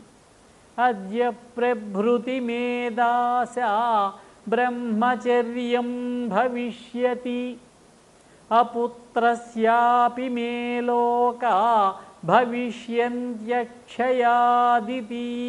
ఓ దాశరాజా, ఇది మొదలు నాకు బ్రహ్మచర్యమే ఆశ్రయం అవుతుంది. బ్రహ్మచర్యాన్ని తీసుకుంటాను. నాకు పుత్రులు లేకపోయినా నాకు స్వర్గలోకాలు అక్షయములు అవుతాయి. నా తమ్మునికి కలిగేటటువంటి సంతానం వల్లే నాకు ఉత్తమ లోకాలు లభిస్తాయన్నాడు. ఇది మొదలు అన్నాడు. దీన్ని బట్టి మనకు కలిగేటటువంటి సందేహం, ఇదివరకే భీష్ముడికి వివాహం అయి ఉన్నదా? భీషణ ప్రతిజ్ఞ చేశాడు కాబట్టి దేవతలు పుష్పవర్షం కురిపించారు. భీష్ముడు అనేటటువంటి పేరుతోటి ప్రఖ్యాతుడై ఉన్నాడు. తన యొక్క తండ్రికి రెండవ వివాహం జరపడం కోసమని తాను బ్రహ్మచర్య దీక్ష వహించి రాజ్యాధికారాన్ని వదులుకుని తన జీవితకాలం అంతా కూడా కురు సామ్రాజ్య రక్షణ కోసం రాజ్య సంరక్షకుడుగా, ధృతరాష్ట్రుడు పెద్ద సింహాసనం మీద మహారాజు హోదాలో కూర్చుంటే పక్కన కూర్చునేవాడు ఈయన.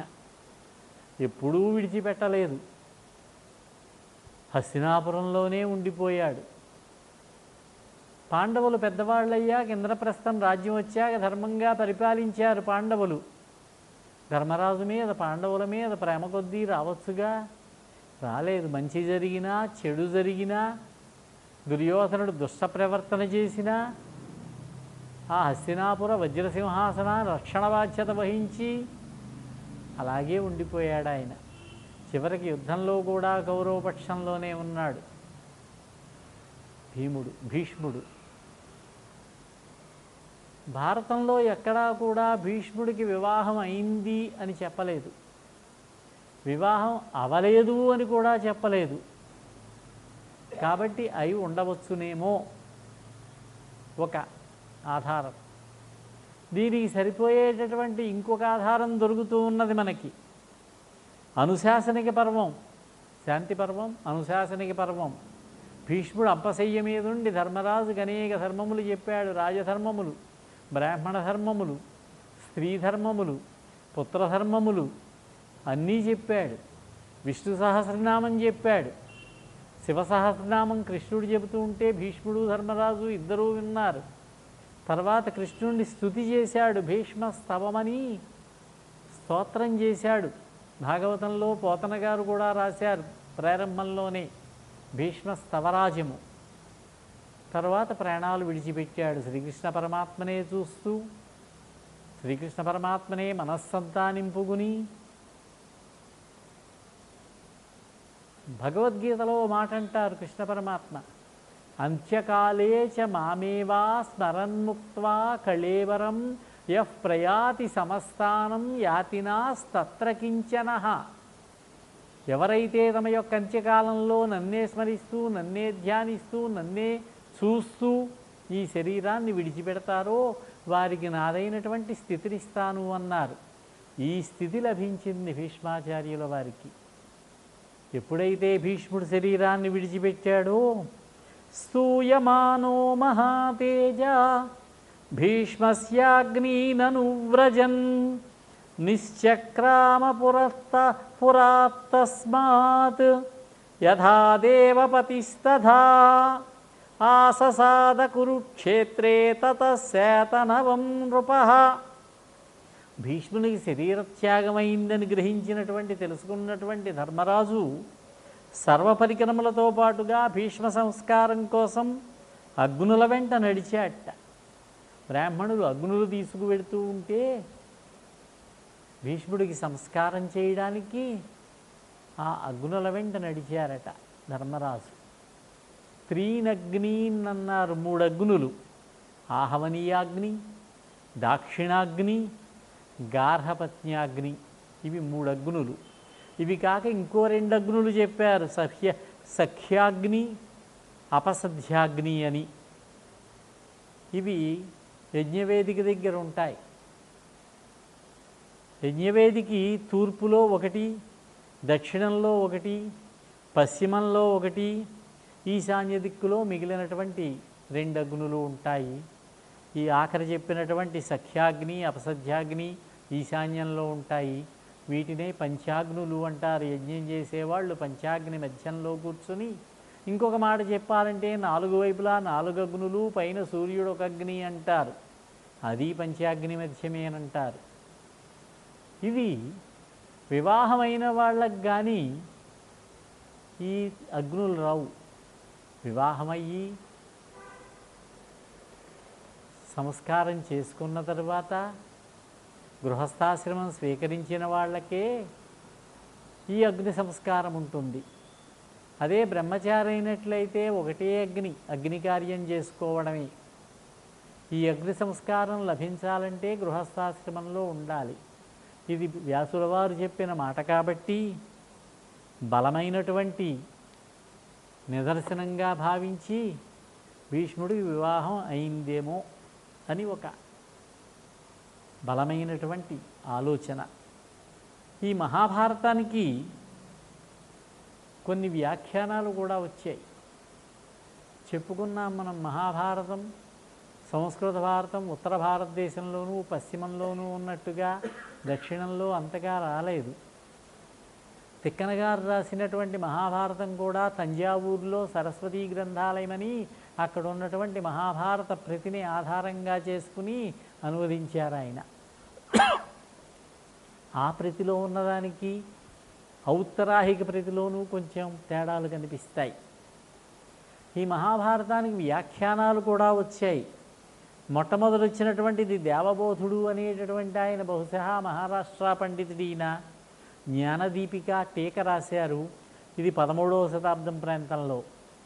ఇవి అయిన తర్వాత ఇది 13వ శతాబ్దం అంటే కవిత్రయానికి ఇంచుమించుగా తర్వాత తిక్కన గారు 12వ శతాబ్దం, ఎర్రన గారే కొంచెం 13. అలాగే తర్వాత ఆఖర వచ్చినటువంటిది నీలకంఠుడు అని 17వ శతాబ్దంలో 1700 ప్రాంతంలో భారత భావదీపము అని ఒక వ్యాఖ్యానం రాశాడు. ఆయన మహారాష్ట్ర పండితుడే. ఆయన తన వ్యాఖ్యానంలో మాట చెప్పాడు, భీష్మస్యాగ్ని నితితేన తస్యాపి పత్ని ఆసీత్. ఈ అగ్ని సంస్కారం 3 అగ్నులతో సంస్కారం జరిగిన కారణంగా భీష్ముడికి భార్య ఉండి ఉండవచ్చు అని ఆయన కూడా తన అభిప్రాయాన్ని చెప్పడం జరిగింది. ఇక కుమారిల భట్ అని మీమాంసా శాస్త్రం, పూర్వమీమాంస ఉత్తర మీమాంస అని ఉన్నాయి. వాటిల్లో మీమాంసా దర్శనంలో సదాచార ప్రామాణిక నిరూపణంలో ఒక మాట అన్నారు, ప్రజాపతి దృష్టో ధర్మ వ్యతిక్రమ సాహసంచ మహతాం. మనం మహాభారతాన్ని చూసినట్లయితే ధర్మ వ్యతిక్రమం అక్కడక్కడా జరిగింది, కానీ దోషం లేదు. ప్రజాపతి, ఇంద్ర, వశిష్ఠ, విశ్వామిత్ర, యుధిష్ఠిర, కృష్ణద్వైపాయన అంటే వ్యాసుల వారు, భీష్మ, ధృతరాష్ట్ర, వాసుదేవ, అర్జున ప్రభృతీనాం బహూనాం అద్యతనానాంచ. వీరందరూ కూడా కొద్దో గొప్పో ధర్మాన్ని అతిక్రమించిన వారే. రథాన్ని ఎత్తుకుంటానయ్యా, ఒక్క నిమిషం ఆగు అని కర్ణుడంటే, బాణం సంధించు, బాణం విడిచిపెట్టి అర్జున అని కృష్ణుడు చెప్పి కర్ణుడిని చంపాడు. ఇలాంటి అలాగే అశ్వత్థామ హతహ అని మనకు వినపడేలా చెప్పి కుంజరహ అని ఎవరికీ వినపడకుండా చెప్పాడు ధర్మరాజు. ఈ విధంగా కొంచెం అక్కడక్కడ ధర్మ వ్యతిక్రమణం కనిపిస్తుంది మనకి వీరి విషయంలో. తత్ర భీష్మస్య సర్వాశ్రమధర్మ వ్యతిరేకాణవస్థానం సమాధానం. ఇక్కడ భీష్ముడి విషయం చూసినట్లయితే వర్ణధర్మ వ్యతిరేకం జరిగింది. ఇక్కడ వర్ణధర్మ వ్యతిరేకం. రాముడు భీష్ముడు ఇద్దరూ కూడా వర్ణధర్మ వ్యతిరిక్తమైనటువంటి విధానంలో ప్రవర్తించారు. బలమైనటువంటి కారణంతో విశేష వ్యక్తులు కాబట్టి వారు ఒక బలమైనటువంటి కారణంతో వర్ణధర్మ ఆశ్రమ వ్యతిరిక్తంగా వ్యవహరించారు. అదేమిటంటే పిత్రాజ్ఞా పరిపాలన, పితృవాక్య పరిపాలన అనేటటువంటి విశేషమైనటువంటి ధర్మ ప్రాతిపదికన ఇటువంటివి సాధారణ ధర్మాలన్నారు. రాముడు సీతాదేవిని వివాహం చేసుకున్నాడు. అది బాలకాండ. అయోధ్యకు వచ్చారు. 12 సంవత్సరములు సీతాదేవితో విహరించారు ఇద్దరూను. అప్పుడు తండ్రి అడవికెళ్ళు నాయనా అన్నాడు. తండ్రి ఆజ్ఞ. 14 సంవత్సరములు అడవికి వెళ్ళాడు. ముందు బ్రహ్మచార్యంలో నుంచి వివాహం చేసుకుని గృహస్థాశ్రమానికి వచ్చినటువంటి రాముడు వానప్రస్థాశ్రమంలోకి వెళ్ళాడు. 14 సంవత్సరములు అరణ్యంలో సీతాదేవితో సంబంధమే లేదు. ఇద్దరూ కలిసి పగల విహరించినా సాయంత్రం అయ్యేసరికి ఎవరి చాపలు వాళ్ళవే. వానప్రస్థాశ్రమంలో ఉన్నాడు ఆయన బ్రహ్మచర్యంలో. అది కూడా బ్రహ్మచర్యాశ్రమం అనవచ్చు. 14 ఏళ్ళు అయిన తర్వాత మళ్ళీ వానప్రస్థాశ్రమం నుంచి వెనక్కి వచ్చి ఇది సాధ్యం కాదు, చేయడానికి లేదు, మళ్ళీ గృహస్థాశ్రమంలోకి వచ్చి 11,000 సంవత్సరములు భార్యతో కలిసి రాజ్య పరిపాలన చేశాడు. ఇది వర్ణధర్మ వ్యతిక్రమణ. ఎందుకంటే పిత్రాజ్ఞ అనేటటువంటి బలవత్తరమైనటువంటి కారణం. అదేవిధంగా భీష్ముడు కూడా పిత్రాజ్ఞ వంటిదే. తండ్రి యొక్క కోరిక తీర్చడం కోసం తర్వాత తండ్రి వరం కూడా ఇచ్చాడు. నువ్వు వివాహాన్ని మానుకుని నాకు వివాహం జరిపించావు కాబట్టి నీకు స్వచ్ఛంద మరణం ఇస్తున్నాను. నీకు ఎప్పుడు కావాలంటే అప్పుడే మరణం సంభవిస్తుంది. నువ్వు వద్దనుకుంటే మరణం నీ దరిదాపులకు కూడా రాదని వరం ఇచ్చాడు. తండ్రి యొక్క కోరికను తీర్చడం కోసం వివాహం చేసుకున్నా మళ్ళీ బ్రహ్మచర్యంలోకి వచ్చాడు, వెనక్కి వచ్చాడు. ఈ వర్ణధర్మాల్లో ముందుకెళ్ళడమే కానీ వెనక్కి రావడం ఉండదు. ఇంకా ముందు పుట్టింది మొదలు 8వ సంవత్సరంలో ఉపనయనం, తర్వాత వేదం నేర్చుకోవడం బ్రహ్మచర్యాశ్రమం, తర్వాత ఒక చక్కటి అమ్మాయిని చూసి వివాహం చేసుకోవడం, కుమారుణ్ణి కండం, పితృరుణం తీర్చుకోవడం, యజ్ఞములు చేసి దేవరుణం తీర్చుకోవడం, వేదాధ్యయనం చేశాడు కాబట్టి బ్రహ్మచర్యంలో ఋషి రుణం తీర్చుకోవడం, వచ్చినటువంటి అతిథులని అభ్యాగతులని ఆదరించడం, దాని ద్వారా మనుష్య రుణం తీర్చుకోవడం. 4 రుణములు ఉంటాయి ప్రతివారికి. ఇవన్నీ తీర్చుకుంటూ 70 ఏళ్ళు వచ్చే వరకు కూడా భగవంతుణ్ణి స్మరిస్తూ యజ్ఞయాగాది క్రతువులు చేసుకుంటూ ధర్మబద్ధమైనటువంటి గృహస్థాశ్రమ జీవితాన్ని గడుపుతూ అతిథి అభ్యాగతులను సేవిస్తూ అప్పుడు వానప్రస్థాశ్రమం, తర్వాత సన్యాసాశ్రమం. ఒకసారి సన్యాసాశ్రమంలోకి వెళ్ళి మళ్ళీ వెనక్కి వస్తానండి పెళ్లి చేసుకుంటానంటే కుదరదు. అన్నీ విడిచిపెట్టాకే సన్యాసాశ్రమం. ఈ ఏసీ కార్లు, సెల్ ఫోన్లు ఇవేం ఉండకూడదు సన్యాసంలోకి వెళ్ళిన తర్వాత. అందుచేతనే కలియుగంలో సన్యాసం వద్దు బాబు అన్నారు. దీనికి చెప్పారు పెద్దలు, ధర్మశాస్త్రాలు చెప్పాయి. 5 కొట్టేశారట కలియుగంలో. ద్వాపరయుగం వరకు ఉన్నాయి అవి. అశ్వమేధం, గవాళంభం, సంన్యాసం, ఫలపైతృకం, దేవరాజ సుతోత్పత్తి, కలౌ పంచ నిషిధ్యతే. కలియుగంలో 5 నిషేధించారు. అశ్వమేధం, అశ్వమేధయాగం జనమేజయ మహారాజ్ చేసిందే ఆఖరి అశ్వమేధయాగం. ఆయనే వద్దన్నాడు, ఇంక అశ్వమేధం ఆపండి అన్నాడు. కలియుగం వచ్చింది, ఇంక అశ్వమేధం వద్దన్నాడు ఆయన. అయితే పల్లవరాజు ఒక ఆయన అశ్వమేధయాగం చేసినట్టుగా సుమారు 1000 సంవత్సరాల క్రితం చారిత్రక ఆధారం ఉన్నది. అయితే ఒకప్పటి ముఖ్యమంత్రి ఎన్టీ రామారావు గారు కూడా అశ్వమేధం చేద్దామని ప్రయత్నం చేశారని ఎక్కడో విన్నాను. అశ్వమేధంలో అశ్వాన్ని చంపాలి. ఈ కాలంలో అది సాధ్యం కాదు కాబట్టి ఒక గుర్రాన్ని తెచ్చి పూజించి వదిలిపెట్టి ఉంటారు. ఏదో ప్రయత్నం మాత్రం జరిగింది చాలా కాలం క్రితం. పూర్తిగా ఆధారాలు చెప్పలేను కానీ రెండవది గవాళంభం. దీన్నే గవాసత్రం అంటారు. యజ్ఞం చేసి గోవును వధించడం, గోవధ మంత్రపూర్వకంగానే. దాని నవరంధ్రాలు మూస్తే అశ్వమేధయాగంలో అశ్వానికి అంతే, నవరంధ్రాలు మూస్తే కాసేపటికి అదే మరణిస్తుంది. మంత్రాలు మాత్రం చదువుతూ ఉంటారు. ఈ పని చేసేది యజ్ఞం చేయించే బ్రాహ్మణులే. మూడవది ఫలపైతృకం. ఫలపైతృకం అంటే పూర్వకాలంలో పూర్వయుగాల్లో తద్దినాలు పెట్టేటప్పుడు మాంసం వండేవారు బ్రాహ్మణులే. మాంసం అంటే పితృదేవతలకి చాలా ఇష్టమట. అందులోనూ కుందేలు మాంసం అంటే ఇంకా ఇష్టమట. పట్టుకొచ్చి పెట్టేవారు. ఒక మహారాజు గారు అబ్బాయి ఇక్ష్వాకు వంశం, ఇక్ష్వాకు కొడుకే, నాయన రేపు ఆబ్దీకం ఉన్నది, ఈరోజు పొద్దున్నే చెప్పాడు, మధ్యాహ్నానికి రావాలిగా, నిలవ ఉండకూడదుగా, అడవికి వెళ్ళి కుందేలు మాంసం తీసుకురా అన్నాడు. అబ్బాయి బయలుదేరి వెళ్ళాడు. కుందేలుని పట్టుకున్నాడు, మాంసం సంపాదించాడు, వస్తున్నాడు. విపరీతంగా ఆకలుంటే మరి పచ్చిదే తిన్నాడో కాల్చుకు తిన్నాడో కొంచెం మాంసం తిన్నాడు. మిగతా దాంతో వంట పూర్తయింది. దానికి పరిశం పడుతూ ఉంటే వశిష్ఠ మహర్షే భోక్తగా వచ్చాడు మంత్రం చెప్పడానికి. ఇది ఎంగిల్ చేసింది, ఇది పనికిరాదన్నాడు.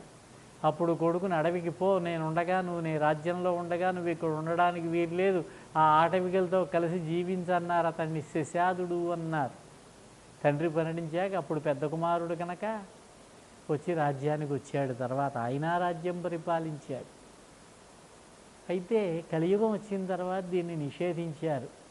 మీకు ఎందుకు వచ్చిన తలకాయ నొప్పయ్యా, హాయిగా మినుముతో గారెలు వండండి, అవి అందులోనూ మాంసకృత్తులు బాగా ఉంటాయి, 2 గారెలు ఎక్కువ తినండి పర్వాలేదన్నారు.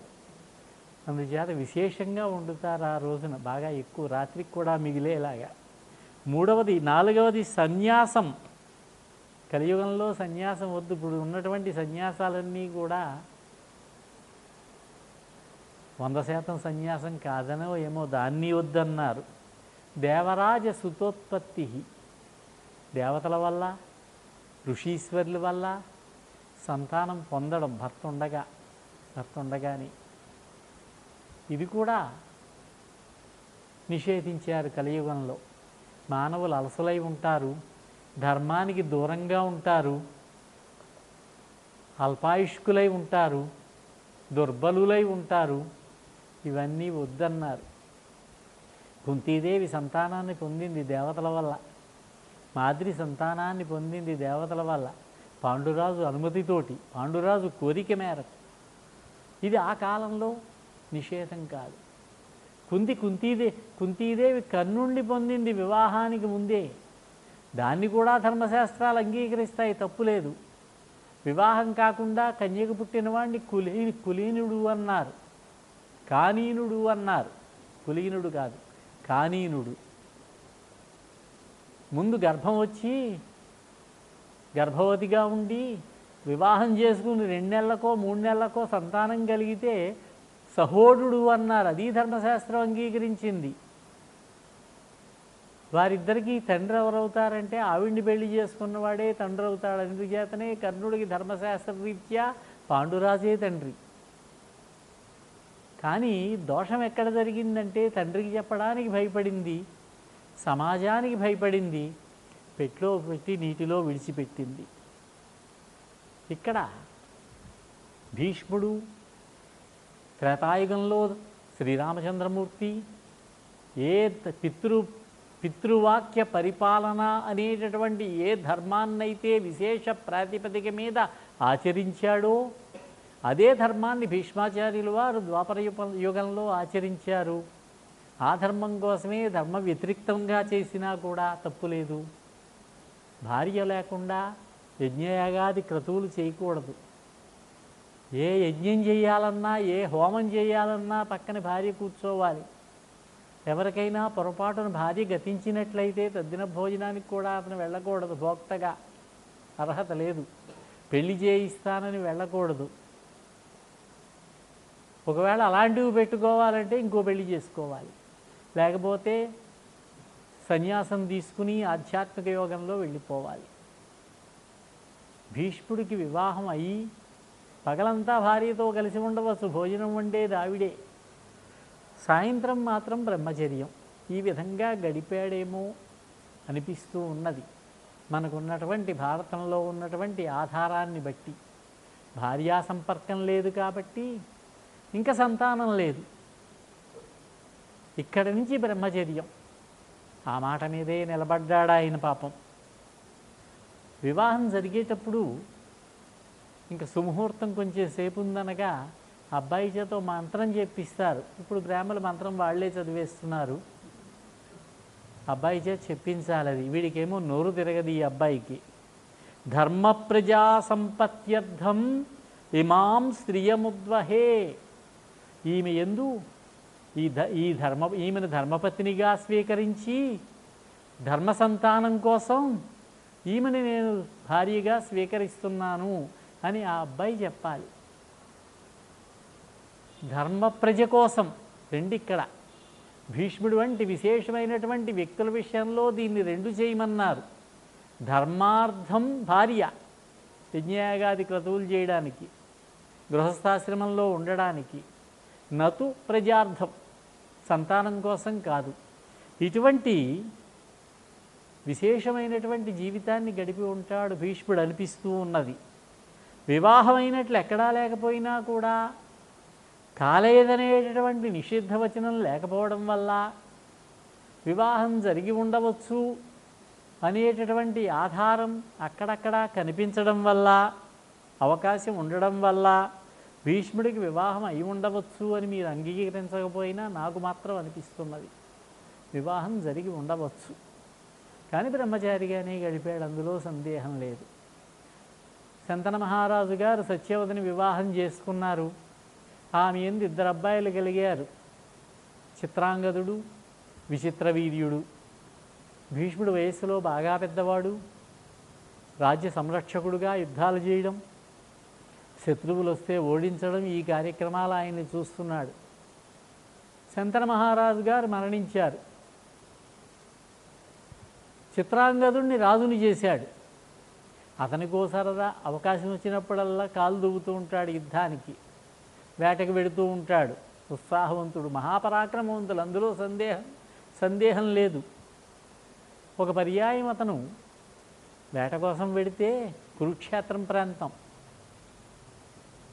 ఒక గంధర్వుడు వచ్చాడు, అతని పేరు చిత్రాంగదుడే. నా పేరు నువ్వెందుకు పెట్టుకున్నావు, తీసేయి అన్నాడు. లేకపోతే నాతో యుద్ధం చెయ్యి అన్నాడు. మన చిత్రాంగదుడు కూడా వెనక్కి తగ్గలేదు. ద్వంద్వయుద్ధం జరిగింది ఇద్దరికి. ద్వంద్వయుద్ధం కాబట్టి భీష్ముడు వెళ్ళలేదు, వాళ్లే తేల్చుకోవాలి. మామూలు యుద్ధంలో చిత్రాంగదుడు బాగానే పోరాడినా గంధర్వుడు కాబట్టి మాయలు ప్రయోగించేసరికి పాపం తట్టుకోలేక మరణించాడు చిత్రాంగదుడు, వివాహం కాకుండానే. అప్పుడు 2వ తమ్ముడైనటువంటి విచిత్రవీర్యుణ్ణి రాజుని చేశాడు భీష్ముడు.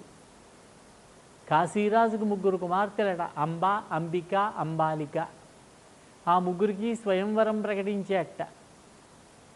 ఆ అమ్మాయిల్ని తీసుకొచ్చి మన విచిత్రవీర్యుడికిచ్చి వివాహం చేస్తానమ్మా అన్నాడు సత్యవతితో. అలా చెయ్యన్నది. విచిత్రవీర్యుడు వెళ్ళలేదు, భీష్ముడు వెళ్ళాడు స్వయంవరానికి. రాజాధిరాజులు, రాజపుత్రులంతా వచ్చారు. స్వయంవర సభ. ఎవరి మెళ్ళలో దండ వేస్తే వాళ్లే భర్త. ఇంకొక చిత్రం, అంబ వేస్తే చాలు, మిగతా ఇద్దరు కూడా ఆయన భార్యలే. ఆ కాలంలో ఉన్నటువంటి సాంప్రదాయం అందాం. ఈ అంబ సాల్వుణ్ణి ప్రేమించింది, సాల్వదేశపు రాజుని. అతన్నే పెళ్లి చేసుకోవాలనుకున్నది, అతడు చేసుకోవాలనుకున్నాడు. అంబ యొక్క తండ్రికి ఇష్టమే. ఇంక వెళ్ళి దండ వేసేస్తుంది కాసేపట్లో. ఇంతలో వచ్చాడు, గుమ్మంలో కనపడ్డాడు భీష్ముడు. అంతా చూసి నవ్వారు. నేను వివాహం చేసుకోను, బ్రహ్మచారిగా ఉంటాను అన్నాడు. ముసలావాడయ్యాడు, తెల్ల జుట్టు వచ్చింది, ఇతర స్వయంవరానికి ఎందుకు వచ్చాడో అన్నారు. నేను మా తమ్ముడైనటువంటి విచిత్రవీర్యుడికి వరించడానికి వచ్చాను, ఎవరైనా ధైర్యం ఉంటే నాతో యుద్ధం చేయండి అన్నాడు. జబ్బ పట్టుకుని అమ్మాయిల్ని రథం ఎక్కించుకుని హస్తినాపురం వైపు తిరిగాడు. కొంతమంది యుద్ధం చేశారు, ఓడిపోయి వెళ్ళిపోయారు. సాల్వుడు ఇంకొంచెం ముందుకొచ్చి దెబ్బలు తిని వెళ్ళాడు. హస్తినాపురానికి తీసుకొచ్చాడు. మంత్రులు పురోహితులతో సంప్రదించి వివాహం జరుపుదామనుకుంటూ ఉంటే అంబన్నది, భీష్మ నేను సాల్వదేశపు రాజును ప్రేమించాను, అతన్నే వివాహం చేసుకోవాలనుకుంటున్నాను, అతడికి నేనంటే ఇష్టమే అన్నది. మళ్ళీ ఆలోచనలో పడ్డాడు, ఏం చేయాలి, ఒకరిని ప్రేమించిన అమ్మాయిని నా తమ్ముడికి ఇచ్చి ఎక్కడ వివాహం చేయను అని మంత్రులతో పురోహితులతో సంప్రదించి సగౌరవంగా రథం ఎక్కించి కొన్ని సంపదలు కూడా ఇచ్చి బహుమతులు సాల్వదేశానికి పంపాడు. ఆయన అన్నాడు, నిన్ను భీష్ముడు తన వశం చేసుకున్నాడు, భీష్ముడి దానివయ్యావు నువ్వు, నాకు అక్కర్లేదు పొమ్మన్నాడు. మళ్ళీ భీష్ముడి దగ్గరికి వచ్చి నన్ను పెళ్లి చేసుకో అన్నది ఈవిడ. నేను బ్రహ్మచారిని, బ్రహ్మచర్యమా బ్రహ్మచర్యంలో గడుపుతున్న వాడిని నాకు పెళ్ళి ఏమిటన్నాడు. ఇప్పుడు ఎవరి మీద కక్ష కట్టాలి ఆవిడ? సాల్వుణ్ణేమీ అనలే, భీష్ముడి మీద కక్ష కట్టింది. ఋషివాటికలకు వెళ్ళింది, చెప్పి చూసింది. ఉండమ్మా, మా గురువుగారు వస్తారు, పరశురాముడు 3 రోజుల్లో వస్తారు ఇక్కడికి, ఆయన శిష్యుడే భీష్ముడు. మరి గంగానది తీసుకువెళ్ళినప్పుడు పరశురాముడి దగ్గర అస్త్రశిక్షణ అంతా జరిగింది భీష్ముడికి, దేవవ్రతుడప్పుడు ఆయన.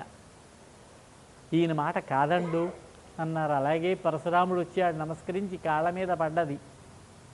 ఏమిటమ్మా అన్నాడు. చెప్పింది. అలాగా భీష్ముడికి నేను చెబుతాలే, నా మాట కాదండు రా అని చెప్పి గండ్రగొడ్డలి భుజాన వేసుకుని, అప్పటికే ఆయన అనేక పర్యాయములు రాజులందరినీ వధించాడు. 21 తన తండ్రి అయినటువంటి జమదగ్ని మహర్షిని కార్తవీర్యార్జునుడు కొడుకులు వధించారని 21 పర్యాయములు భూలోకమంతా తిరిగి తిరిగి రాజనేవాళ్ళు లేకుండా చేశాడు. ధర్మాత్ములైన వాళ్ళు కొద్దిమంది మిగిలారు. దశరథ మహారాజు ఈయన వచ్చినప్పుడల్లా ఏదో పెళ్లి చేసుకుందికి పట్టుబట్టలు కట్టుకుని పెళ్లిపేటల మీద కూర్చునేవాడు. ఏం చంపుతాడు పాపం, వెళ్ళిపోయేవాడు.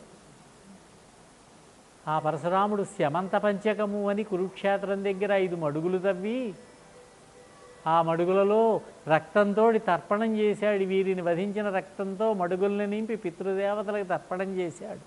పితృదేవతలు వచ్చి, నాయన భీష్మ, ఇప్పటికి చేసిన రాజసంహారం చాలు, క్షత్రియ సంహారం ఇంకాపు చేయి అన్నారు. మరి ఈ పాపం పోవాలంటే ఎలా అన్నాడు. యజ్ఞం చెయ్యి అన్నారు.